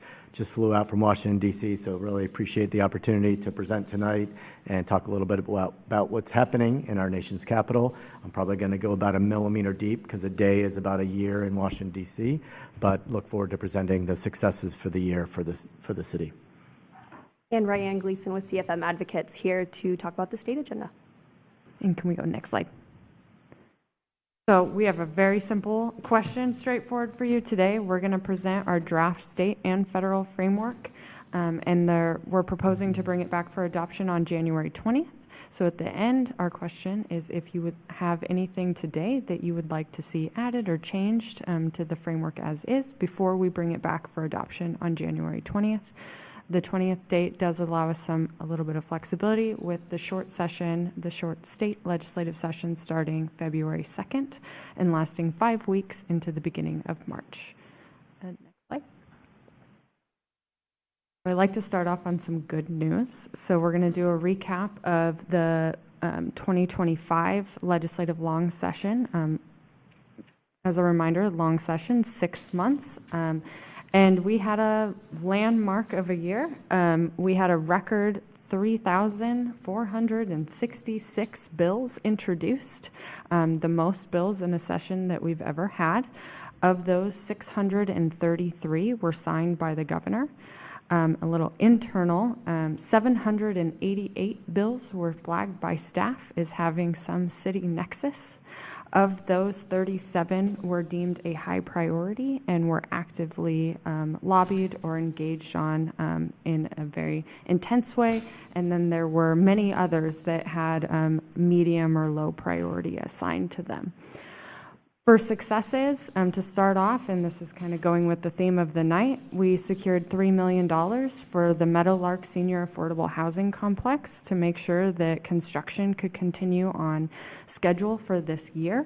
The Senior Affordable Housing Complex is going to be located across from the library, and it's going to be a beautiful blend of a Head Start on the bottom and affordable units where our aging senior population can age gracefully in place in downtown Beaverton. Also, we played a large role in partnership with the Governor's Office on House Bill 3031, which created a new housing infrastructure financing program that's modeled after the city's WIFIA program, in the hopes that this program will be a long-lasting funding system for us to dip back into, maybe on Cooper Mountain as we get closer to that. It is both for site-specific housing and large-scale capacity increasing projects. Senate Bill 179 codified recreational immunity, so it allows local governments and landowners to continue to provide recreational facilities in our outdoor spaces. And then finally, House Bill 3991, which raised about $700 million in a biennium for our state highway fund for the maintenance of our transportation system. And I'm going to dig a little bit deeper into that in the next slide. You'll see a timeline here. House Bill 2025 was the original transportation bill that was proposed. It was a 10-year transportation look, a full package, if you will. That failed at the very, very end of session.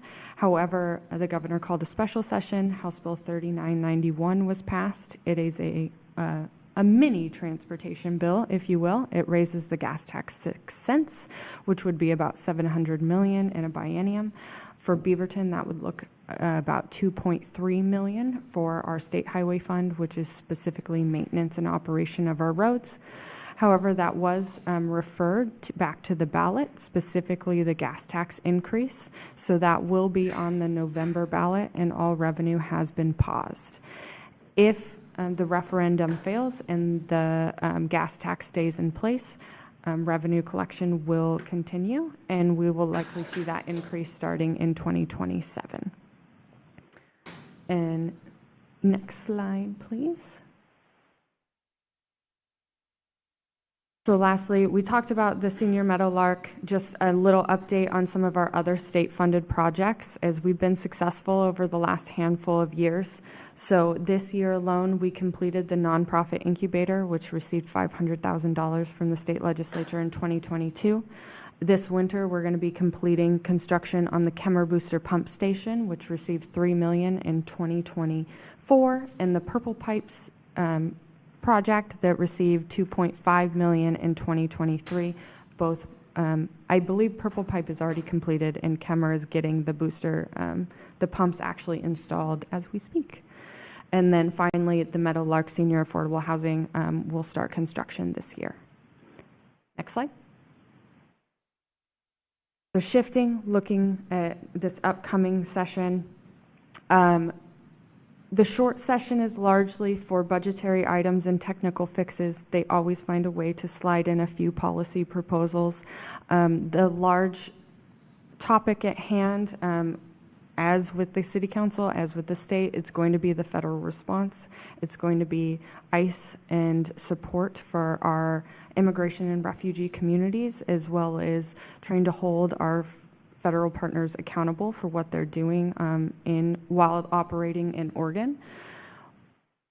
The City Council directed previously, about a month ago, for a memo of a fuller picture of what's happening at the state level regarding ICE. So that is coming to you shortly. That will have a fuller summary of all of the immigration-related bills that are expected. This is an ongoing conversation, obviously, and we'll have more concepts after the drop deadline on Friday. So you'll receive another update, and you'll receive continued update as session goes along.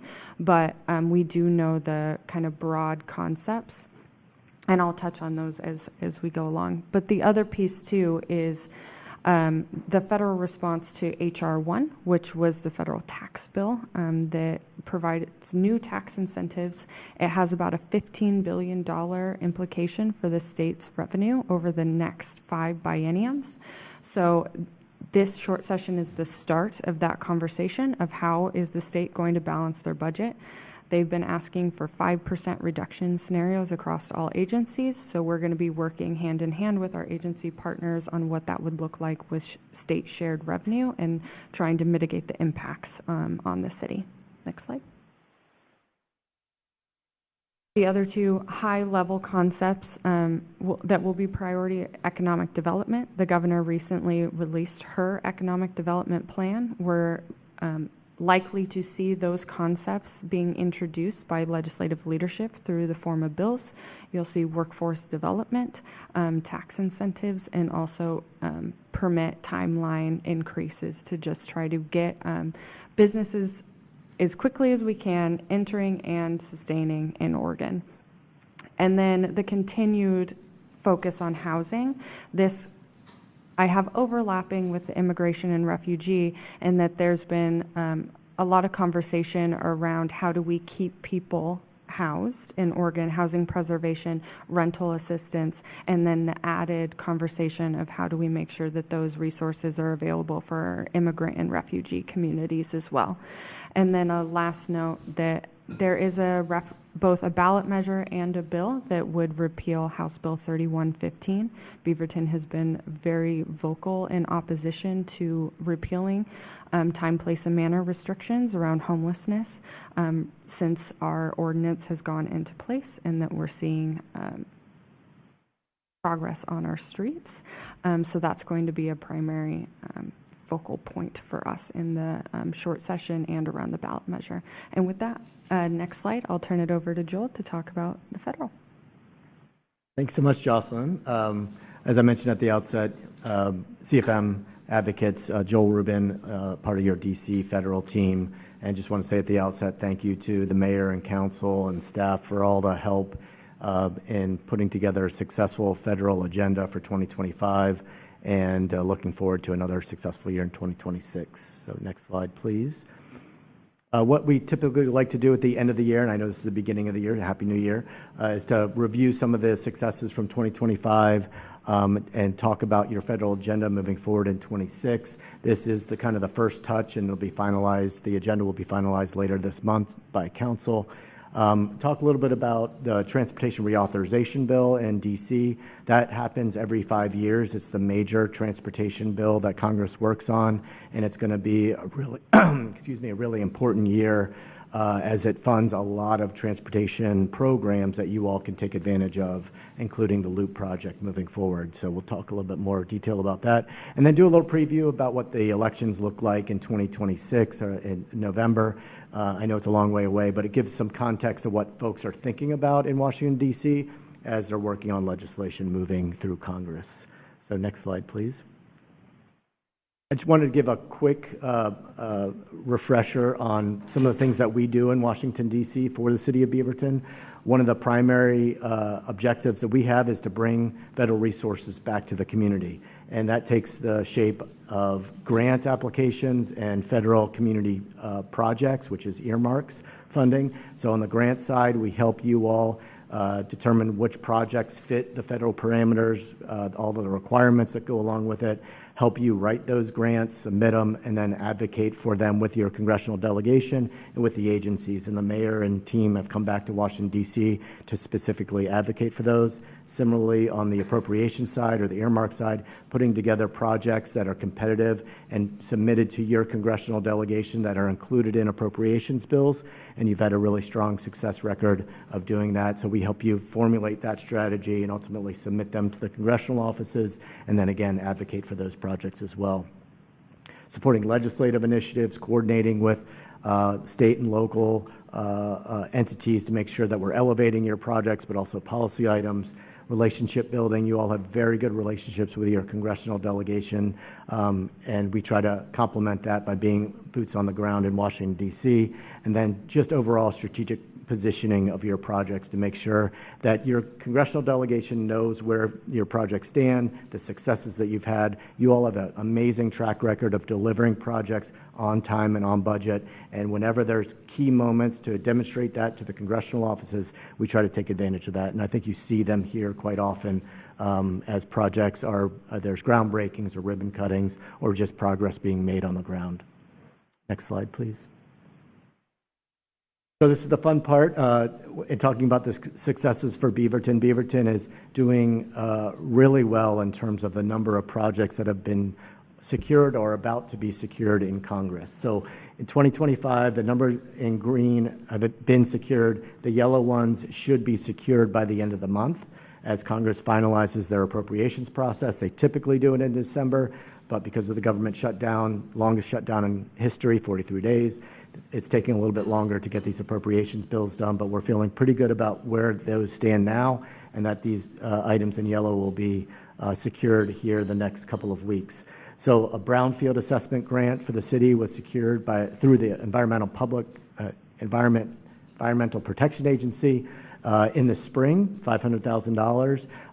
We were a little worried at the outset of the Trump administration that they weren't going to fund as many projects in blue states or blue areas. And so we were pleasantly surprised to see that the city was successful in securing the $500,000 brownfield grant. And I'd also say I've been pleasantly surprised about the overall allocation of awards from the Trump administration, about the awards that he's allocating. I will say I've always been concerned about anything that was awarded by the Biden administration has either been frozen, cut, put on hold, or there's just been a lot of questions about those previous awards being made. And so the administration's going through those relatively slowly, and those awards are being scrutinized more. But the new awards, I've been pleasantly surprised at the distribution. So looking forward to 2026, the grant opportunities, I think, are real, and there's opportunities for success in the grant space as well. The next three items are congressionally directed spending, community projects, earmarks that your congressional offices have secured in House and Senate bills for the city of Beaverton. The senior housing project by Congresswoman Bonamici is a little more than $3 million, and that should be finalized by the end of the month. The North Transmission Line project was secured by Senator Merkley and Senator Wyden at $2 million, and that, again, should be secured by the end of the month. And the Behavioral Health Court was secured by Congresswoman Salinas for $500,000. So totaling, round out all of the grant awards and congressionally directed spending for $6 million for the city of Beaverton in 2025. So really just proud of that record and your team. Great work on that, the leadership from the mayor and the council, and putting together a strong list of projects. What we typically like to get 1 or 2 awards, so getting 4 in 1 year is just something that we're really proud of in DC. That builds on the previous successes since 2021. There's a list there, the number of awards for the Loop, the shelter, the WIFIA program, which is your water infrastructure. There's just a lot of successes that the city's had at the federal level, and we're looking to continue to do that moving forward. There's also been some policy successes in terms of securing and making sure that, so you had a RAISE grant for the Loop that was awarded under the Biden administration. There was concern that the Trump administration will be pulling some of those back. We worked with the congressional delegation to make sure that that award is intact, and we're going to be signing a grant agreement here shortly on the RAISE planning grant. And then supporting the infrastructure package that passed in 2021, that, like I mentioned before, is part of the transportation reauthorization bill. We're going to be trying to work to make sure that those improvements and those programs that were created in that bill are sustained moving forward.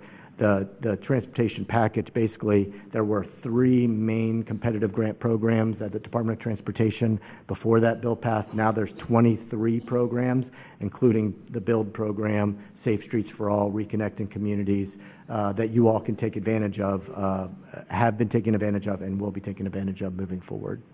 Next slide, please.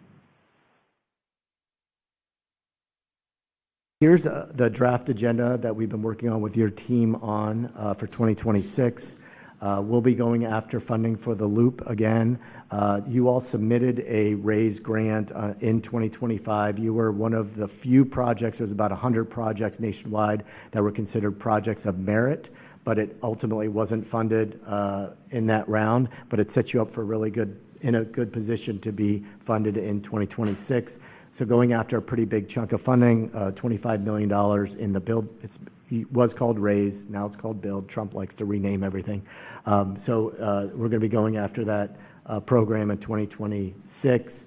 And then also going after a $4 million earmark request to your congressional delegation to continue to build out those developmental projects section by section as we get additional federal funds. The Laurelwood Avenue Neighborhood Access Project is a safety project that helps folks with bike, ped, complete streets getting to school safely in the Laurelwood neighborhood, and seeking $1.8 million for those infrastructure improvements in 26. The Oregon Startup Center, which builds on the previous successful earmark for the nonprofit business incubator to continue to develop and help fund some of the operations at the Oregon Startup Center for $500,000. And then aquifer storage, which is a key asset that you all have unique to Beaverton. There's a few other communities that have that in Oregon, but it's a really good water infrastructure project that we're going to be putting forward for the congressional delegation to support in 2026 as well. That can address some of the water needs for the community.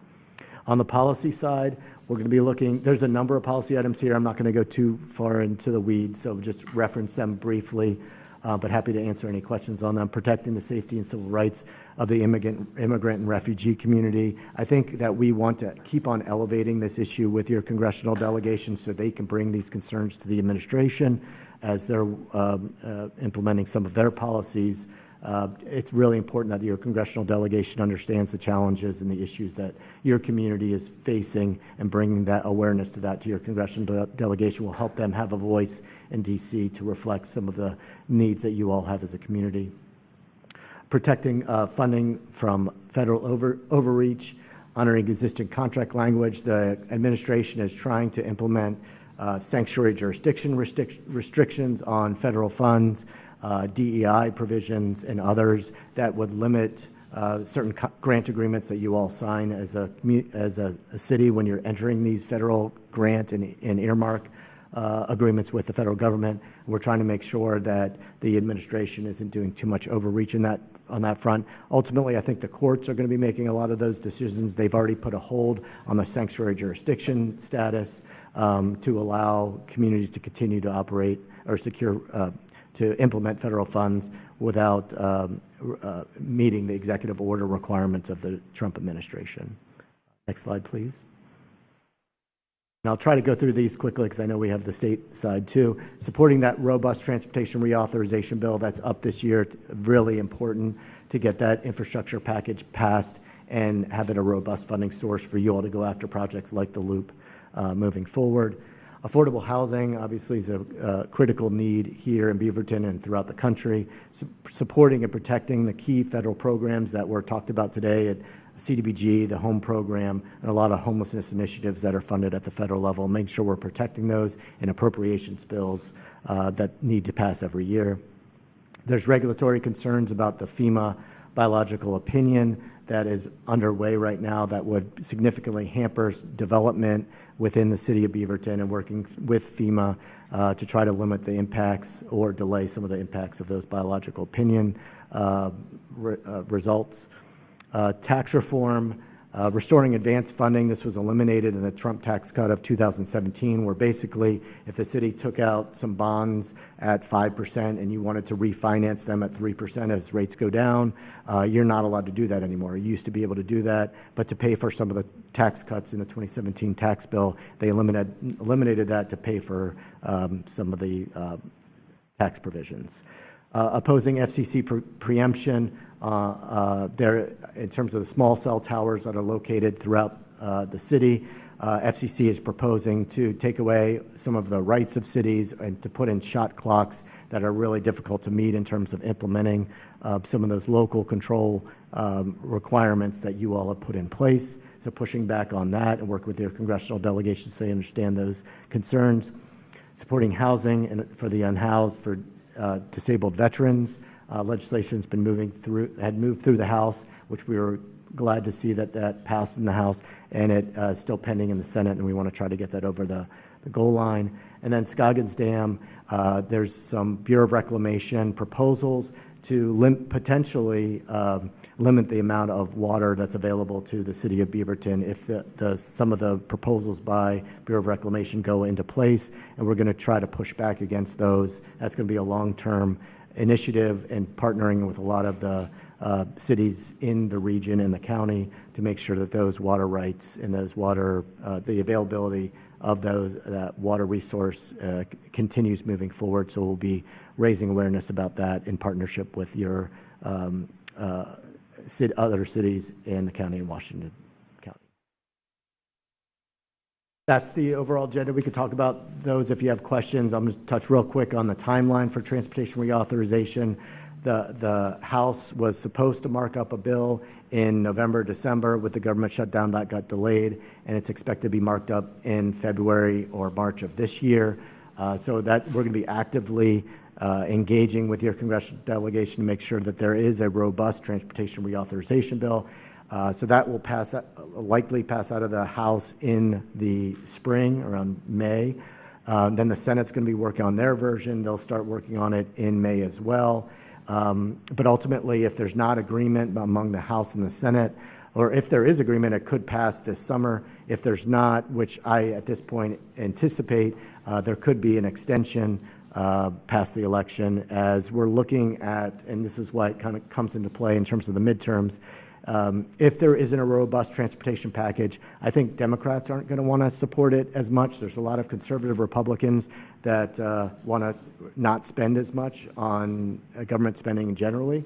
And the One Big Beautiful Bill, H.R. 1, the big tax cut, created a big deficit hole of about $4 trillion over the next decade. So there might be some pushback into doing a significant transportation bill because of that. And if there isn't an agreement on highway funding, transit funding, in a bipartisan manner, then it's likely there would be an extension that's needed by September 30th to just simply extend it, and then the next Congress would have to work on finalizing the transportation bill. And last slide, why I kind of talked about those parameters of an election year is folks in D.C. always think about elections, and they're thinking about it more than ever now. Right now, we have full control by the Republican Party of the Senate and the House. There's a 53-47 majority in the Senate, and there's a two-seat majority in the House of Representatives. There was a member of California in the House, a Republican, that just passed away yesterday. And so the majorities in both the House and Senate are very slim. It's the slimmest majorities in over 100 years for House and Senate. Democrats are hoping to make some strides in the 2026 midterms. The Senate's a really difficult map. There's 34 seats up in the Senate. They have 6-year terms, so a third of the Senate is up every 2 years. Democrats are hoping they need 4 seats to take the majority. They're hoping they can pick up Maine with Susan Collins. That's a very competitive seat for Democrats. And North Carolina, Tom Tillis is retiring in North Carolina, and they're thinking that's an opportunity for pickup for the Democrats there. But then once you get past those 2 seats, starts to get a little bit more difficult to see how Democrats pick up those 4 seats. You're looking at states like Texas and Florida and Iowa, and it just starts to get a little bit harder. So if there is more of a blue wave, there's hope for Democrats that they could pick up the Senate. But I think most Democrats in D.C. are looking at the House of Representatives in 2026, where what we saw in 25, last year, was significant overperformance in special elections and governor's races for Democrats across the country, from governor's races in Virginia and New Jersey, Prop 50 in California, and some other special elections in red states and blue states where Democrats significantly overperformed. At this point, there's a lot of Democrats that are feeling pretty good about it. Republicans are thinking about what their message is going to be, and President Trump was on the House in the House of Representatives talking to House Republicans today about what their message is going to be going into the midterm elections. And I think affordability is going to be a huge issue, and just democracy, the state of play, and the Trump administration is going to try to change the narrative because of the election outcomes from 2025, where Democrats feel like they have some wind at their back. But we're a long time till November, but this is just what folks are thinking about in D.C. at this point, and how it potentially could impact legislation, big legislation like the transportation bill. If Democrats are feeling pretty good about things, they may not want to make a deal that isn't good on the transportation front if they know that they're going to be in the majority, at least in the House of Representatives in 2027. So with that, I'll stop there and just say thank you again for all your help, support, leadership in D.C., and I'll pass it on to the stateside. So That's our entire presentation. We can put back our one question for you, slide up with our one question. But today we're here to get feedback from you on if there's any changes or questions that you have on the draft framework before we bring it back to you on January 20th for potential adoption. Awesome. Well, thanks for coming, Joel, and meeting with us today. And of course, your stateside team was wonderful in the closing of the session last year. And I would say a masterclass in what it took to get transportation in cities in the front. And Ryan just ran the map and so well. So I think you guys have a lot to be proud of the work that you were able to accomplish on our city's behalf. I think we're heading into a tough state session. We're heading into a tough legislative federal session. I appreciate the broad policy framework that we're doing, mostly around protection.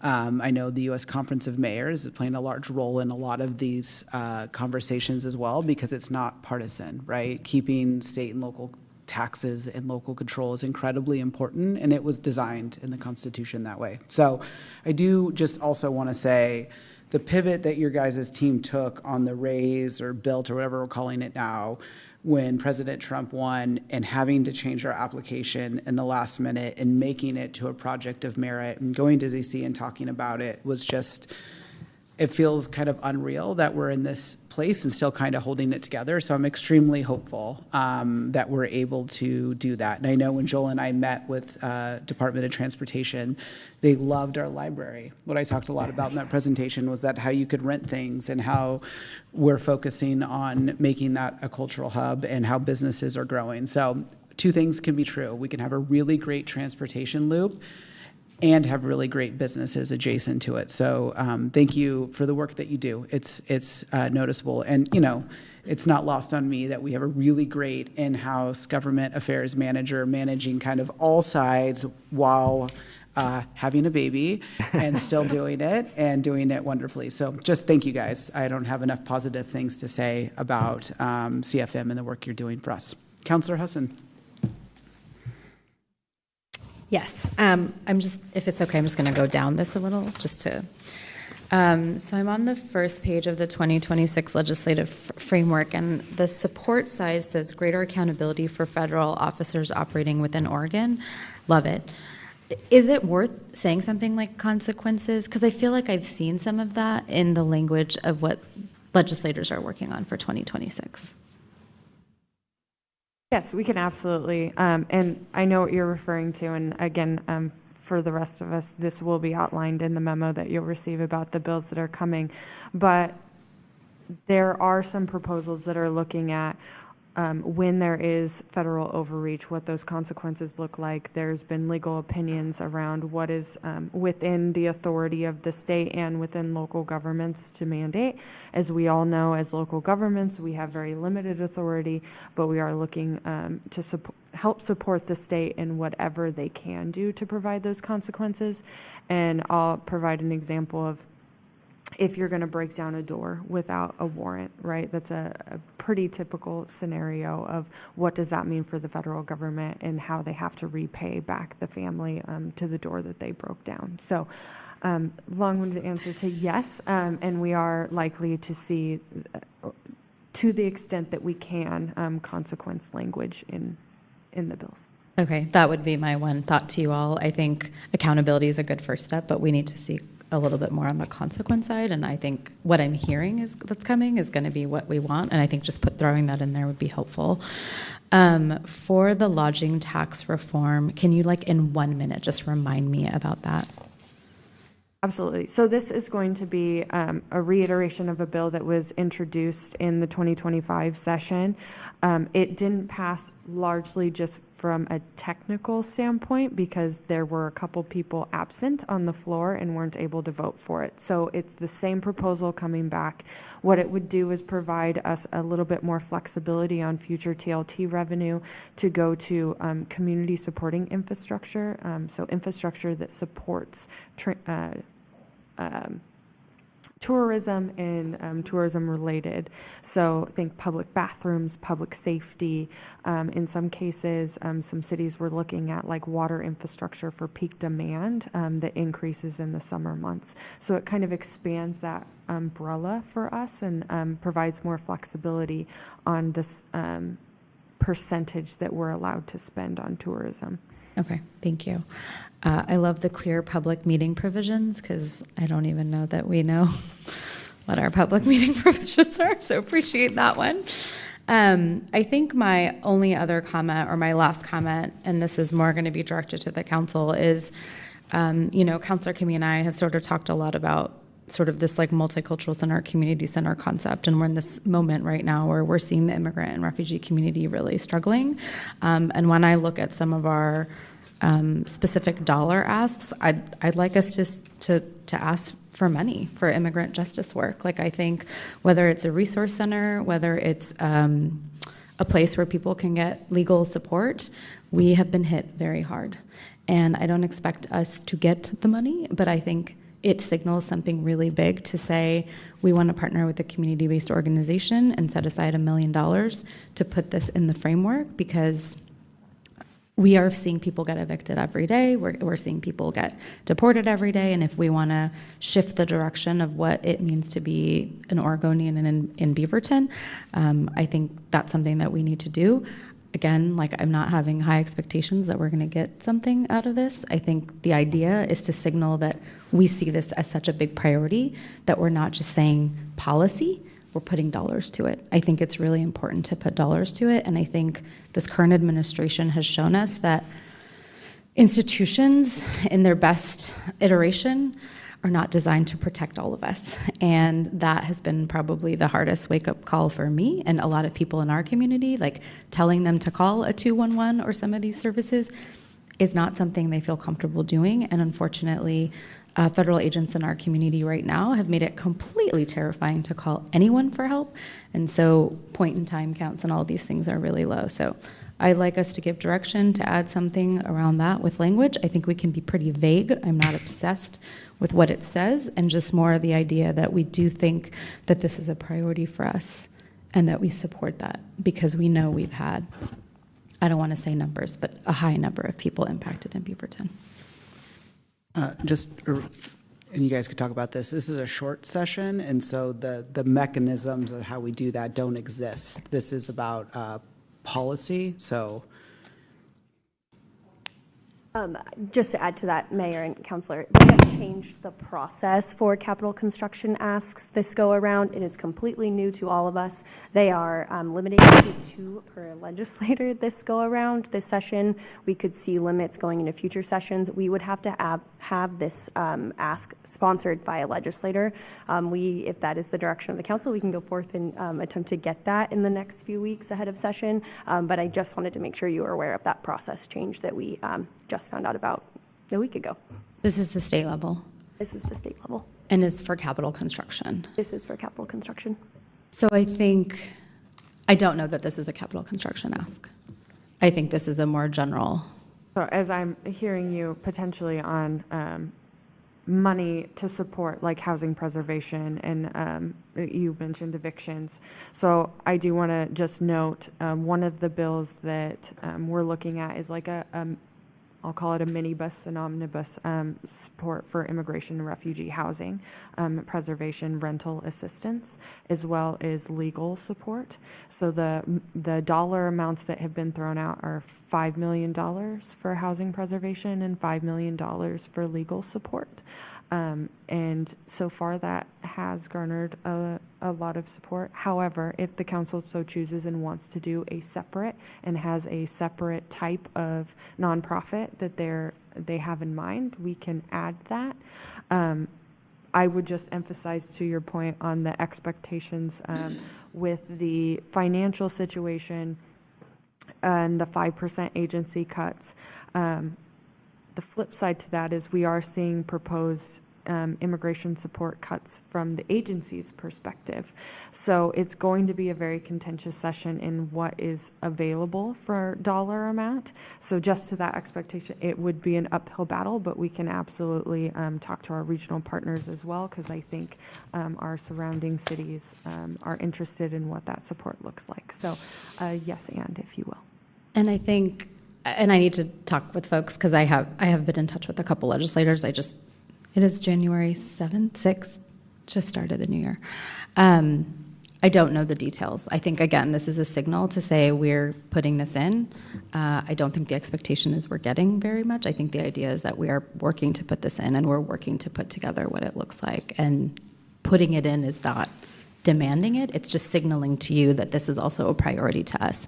I will also add the state has funded immigration resources and services, and that money has run out very quickly. In the state, we have universal representation, which means if you're impacted community, you get representation. They are bleeding at the rate that we are providing legal representation for our community, which is awesome because we are providing that. But I just think having that additional layer of protection is something that we can do and work towards in Beaverton.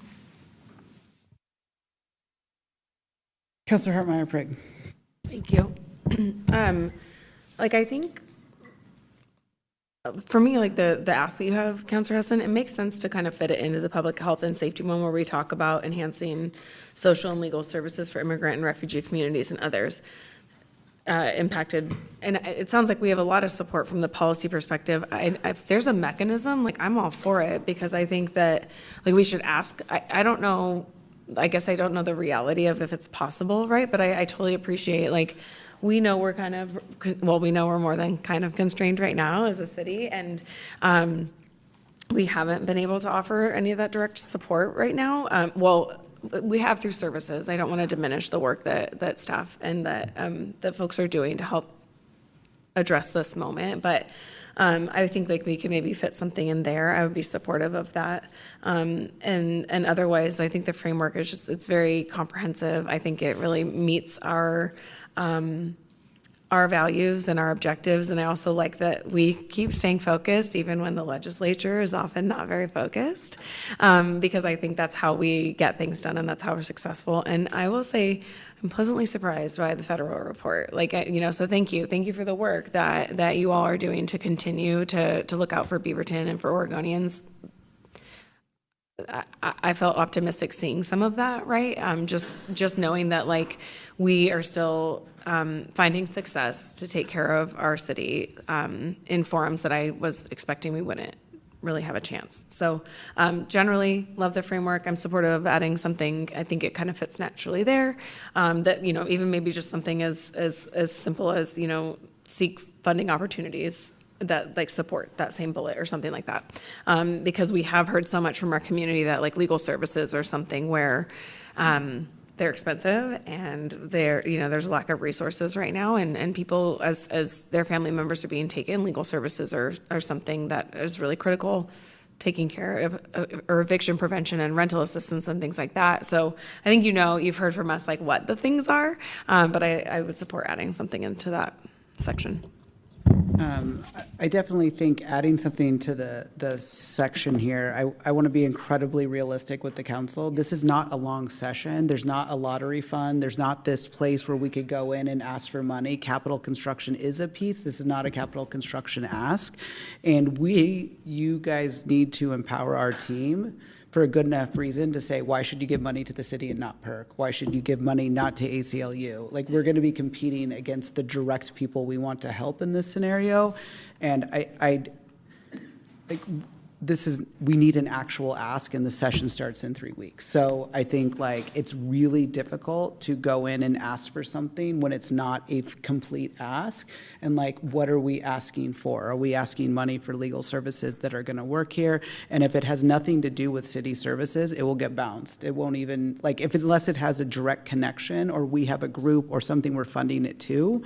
So I just want to be realistic that if we add something to the agenda as a signal, then we lose focus, then all these other things become secondary and our ability to actually get this work done on the city's behalf is hampered. So I think when it comes back to us, we need a more, we can't just, we cannot go to the legislature and say, please give us money. Like, it has to be an ask, and the reason we're successful is we're very disciplined and detailed about how the money is coming. Now, policy-wise, we can spend a lot of effort supporting groups that are out there asking for money, like PERC, like ACLU. We can submit letters, we could testify. Like, that is where we become a force multiplier. So I just want us to be realistic. This is not a long session. There's not lottery funding out there for us to go and compete against. This is very specific, very short session with very specific goals. I think where something like this would come together is a long session. So just keep that in mind when it's coming back. Councilor Duggar. Is there something, in just question-wise, like, does it make sense to add it now and then start building that kind of framework for, chances are we're not going to get it this year. I mean, I think we all kind of. I mean, I would just say, like, I think we adopt our framework very similarly every year. So I think, to me, it matters to put something here. I acknowledge what you're saying, and I will say to you, and I said it publicly, the expectations are low. The idea is that we're talking about this, and we're saying that this is a bit of a priority. So that, to me, is like how I would frame it. I understand where the mayor is coming from. There are community-based organizations. We know about them. They're doing the work here. I'm not trying to name all of that, but I think that's kind of where I was. Okay. Is like, we do have groups like, just throw on Wake Up Beaverton, right, that are operating within our community very specifically, doing very specific work for our residents. So maybe there's an opportunity there for us to define that. I don't know if we can do it over 3 weeks, but I would, maybe I liked your language around seek funds. I think that makes sense. Fully eyes wide open that this is a long shot, but like, it sets us up to build on it year after year. So I would support that. I think what I'm trying to get you guys to understand is that it is a form that we have to fill out with a very specific ask. There's no specific ask. We can't just say we want money to do services. It has to be very specific. And so I think Councilor Hartmeyer-Prigg's suggestion of broadening the framework so we could go out and look at grants and figure out if there's another way. But if it is, it has to be an ask. Like, and maybe Jocelyn can step in here. Yeah, and from what you were speaking to, Councilor Hassan, of and my example of the minibus around the 5 million and the 5 million, I think that there, to the mayor's point, there's not going to be very many opportunities to say we want $1 million for this very specific, but in that frame of they are thinking about where their money needs to go, they are thinking about allocating money, and where we have that opportunities to be at those conversations and talking about Beaverton's needs and the community organizations that we have here, and making sure that they're setting up that money so that our organizations that represent us have the ability to access them. And so I think that what you're trying to get at, if I may, is providing that access for our specific groups. And so providing language within that framework that gives me the flexibility to say it's very important that these types of organizations, and we can have that conversation of Wake Up Beaverton or whatever it is, and what they do, are thought about in that way when money is on the table. And if I could add, like, I know this is a work session, so we're just chatting. We're not there yet. In my mind, putting it here is step one to being able to continue to talk about it. I am not throwing out community-based organizations because there's many that are doing it, and I don't really want to say this one, this one, this one. I can name ones that I know, but I think us, again, just that first step of putting it there and acknowledging that maybe we're not filling out an application, but we're putting it on this framework. I do think that, because I just got back from a really long time, I'm happy to talk with some of the organizations, or have us talk to some of the organizations that are doing that work, to see what they would want, like, in the next 2 weeks, so that by the time we get back, I'm also happy to give you that direction if that's better. I think it's an important thing for us to try to, again, just signal that this is something we care about. I think we're saying the same thing. I think we're saying the same thing, and I'm also taking that as if we want to signal as the session shifts over the 5 weeks, if opportunities arise, giving the flexibility to be able to jump on opportunities if we see they fit within that. I think is kind of what you're saying, and continuing that long-term goal, session after session, to build on that this is a foundation that we're looking, that we want to see those resources. I'm thinking kind of around the economic development platforms as well, because I think they're going to intersect with our immigration and refugee communities, and those are going to be 5-session worth of work, right? I'm just throwing out a number, but we're going to be having these conversations for years of how do we set the seeds for larger policy conversations in the long session. So, and that's what I'm hearing from the mayor as well, is let's craft a language that opens that door, has us doing the legwork so that we can jump on opportunities if they arise, but also recognizing, to the mayor's point, that there might not be a specific pathway right now, but we'll be ready for it if there is. Councillor Tivnon.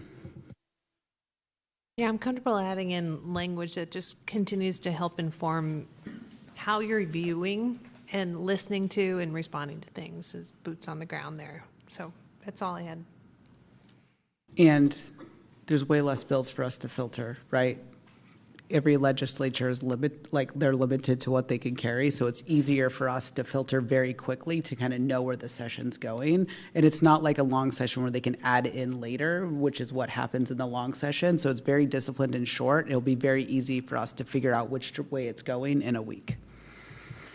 Yeah, I just want to thank all of you for coming in, putting it together, getting us money that we need. We were very nervous in the beginning of this year, where we're going to lose everything. Yep. Nothing's going to happen, but we managed to keep it all on the books, and then funding, that's great work. I always wondered how Mayor was going to DC and helping you guys, but I guess it worked out for us, so that's great. You're wondering why I go? No, how you were helping. But it turned out great, so we got all the money. I fully support Councilor Hassan's point, and everyone, that it does matter, and even though we know it's going to be a long shot, but putting in our framework signals to the communities who's suffering that we are trying to find the money, trying to find resources. We're doing whatever we can to support the community. When we tried to codify the sanctuary city or declare a state of emergency, that we didn't want it to be performative. We wanted to back it up with some kind of resources, and this may be one way to go about doing so. It's a long shot, but we're trying. At least it signals to the community that we are trying. So I fully support that. Thank you. Councillor Teeter. I wanted to ask about the behavioral health court funding. So we got funding from Representative Salinas. Well, we haven't gotten it yet. Correct. That funding was underlined. Does that mean we are waiting on it? Does it mean there's something special about it? It was yellow and underlined. The other ones were yellow and not underlined. It was underlined because I added them up underneath the behavioral health court to add up to the $6 million that you secured. So, yeah. Okay. That's the only reason. So one of my things on council is asking very stupid questions. No, so not thank at you. all. Not at all. Okay. I'm excited for that, so thank you. Yes. Yeah, and we had a really good, and when the mayor goes back to DC and articulates the vision and the importance of these projects, she has such a good relationship with them, but she also just messages it really well back in Washington, DC. In the behavioral health court, she's passionate about all the projects, but she does such a great job of talking about how important that is to the community. Getting members of Congress to actually go to the, what's the last day, the graduation ceremonies. Salinas was there, a number of your members of Congress were there, and the mayor helped make that happen, and they see the impacts to the community members. It really changes people's lives. So well, I'm really proud and excited to see those funds come back to the city as well. Great. So I also noticed we are not making another ask this time for behavioral health or mental health courts or treatment courts. Is that because we received funding this last time, so we want to kind of hold off and let that do its work? This $500,000 should last 2 years, so it's possibly something that we could do in the future, but the hope is that there's a sustainable funding model, either at the state or local level ultimately to come in, but it's such a popular project that in 2 years we might consider going after it again. Okay. There's also some other federal grant programs that are available that funded in 3-year increments. So it's kind of a bridge to potentially other federal grant opportunities as well.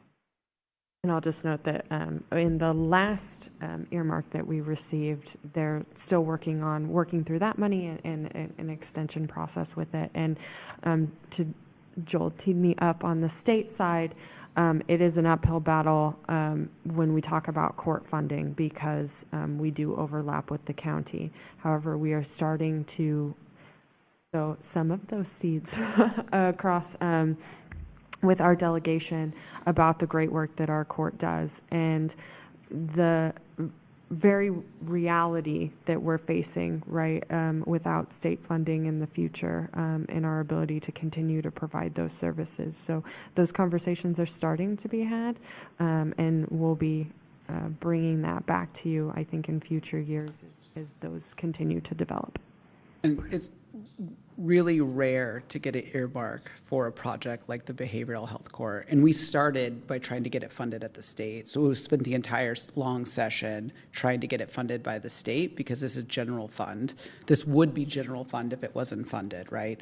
And so when we couldn't get it funded through the state, we moved and basically said we need bridge funding to try to go back to the state to get it long term. So that's why it was a shorter duration.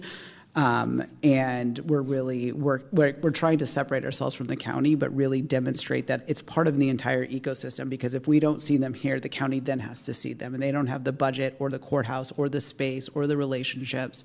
But it's unique. And I mean, mayors from across the country kind of saw the earmark and wondered how we did it. And so there's a lot of conversations around that at the state that we're pushing. So this is one time where we went from the state to the federal government, and we're trying to go back to the state to fund it. And maybe we'll know a House member in the future that might help us do that. So no pressure.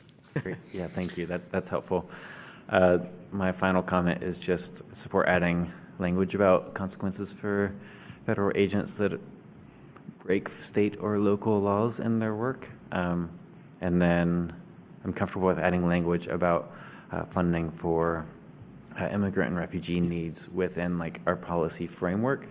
I wouldn't want to ask ourselves if there are community organizations that can do that work better and more quickly. But I feel like you all have heard from council about kind of where we're sitting with that, and I can kind of filter that through. That's all I've got. Joel, thanks for teaching me what an underline is. Yeah, I'm an accounting major, so I do that all the time. So That's awesome. All right. Well, thank you for joining us this evening. It was great to see you guys. All right. Thank you. All right. A last agenda item, council new business. Councilor Tivnon. I just want to give a shout out to Councilor Kimmy for serving as our council president. Thank you for your service. All right. With that, we are adjourned.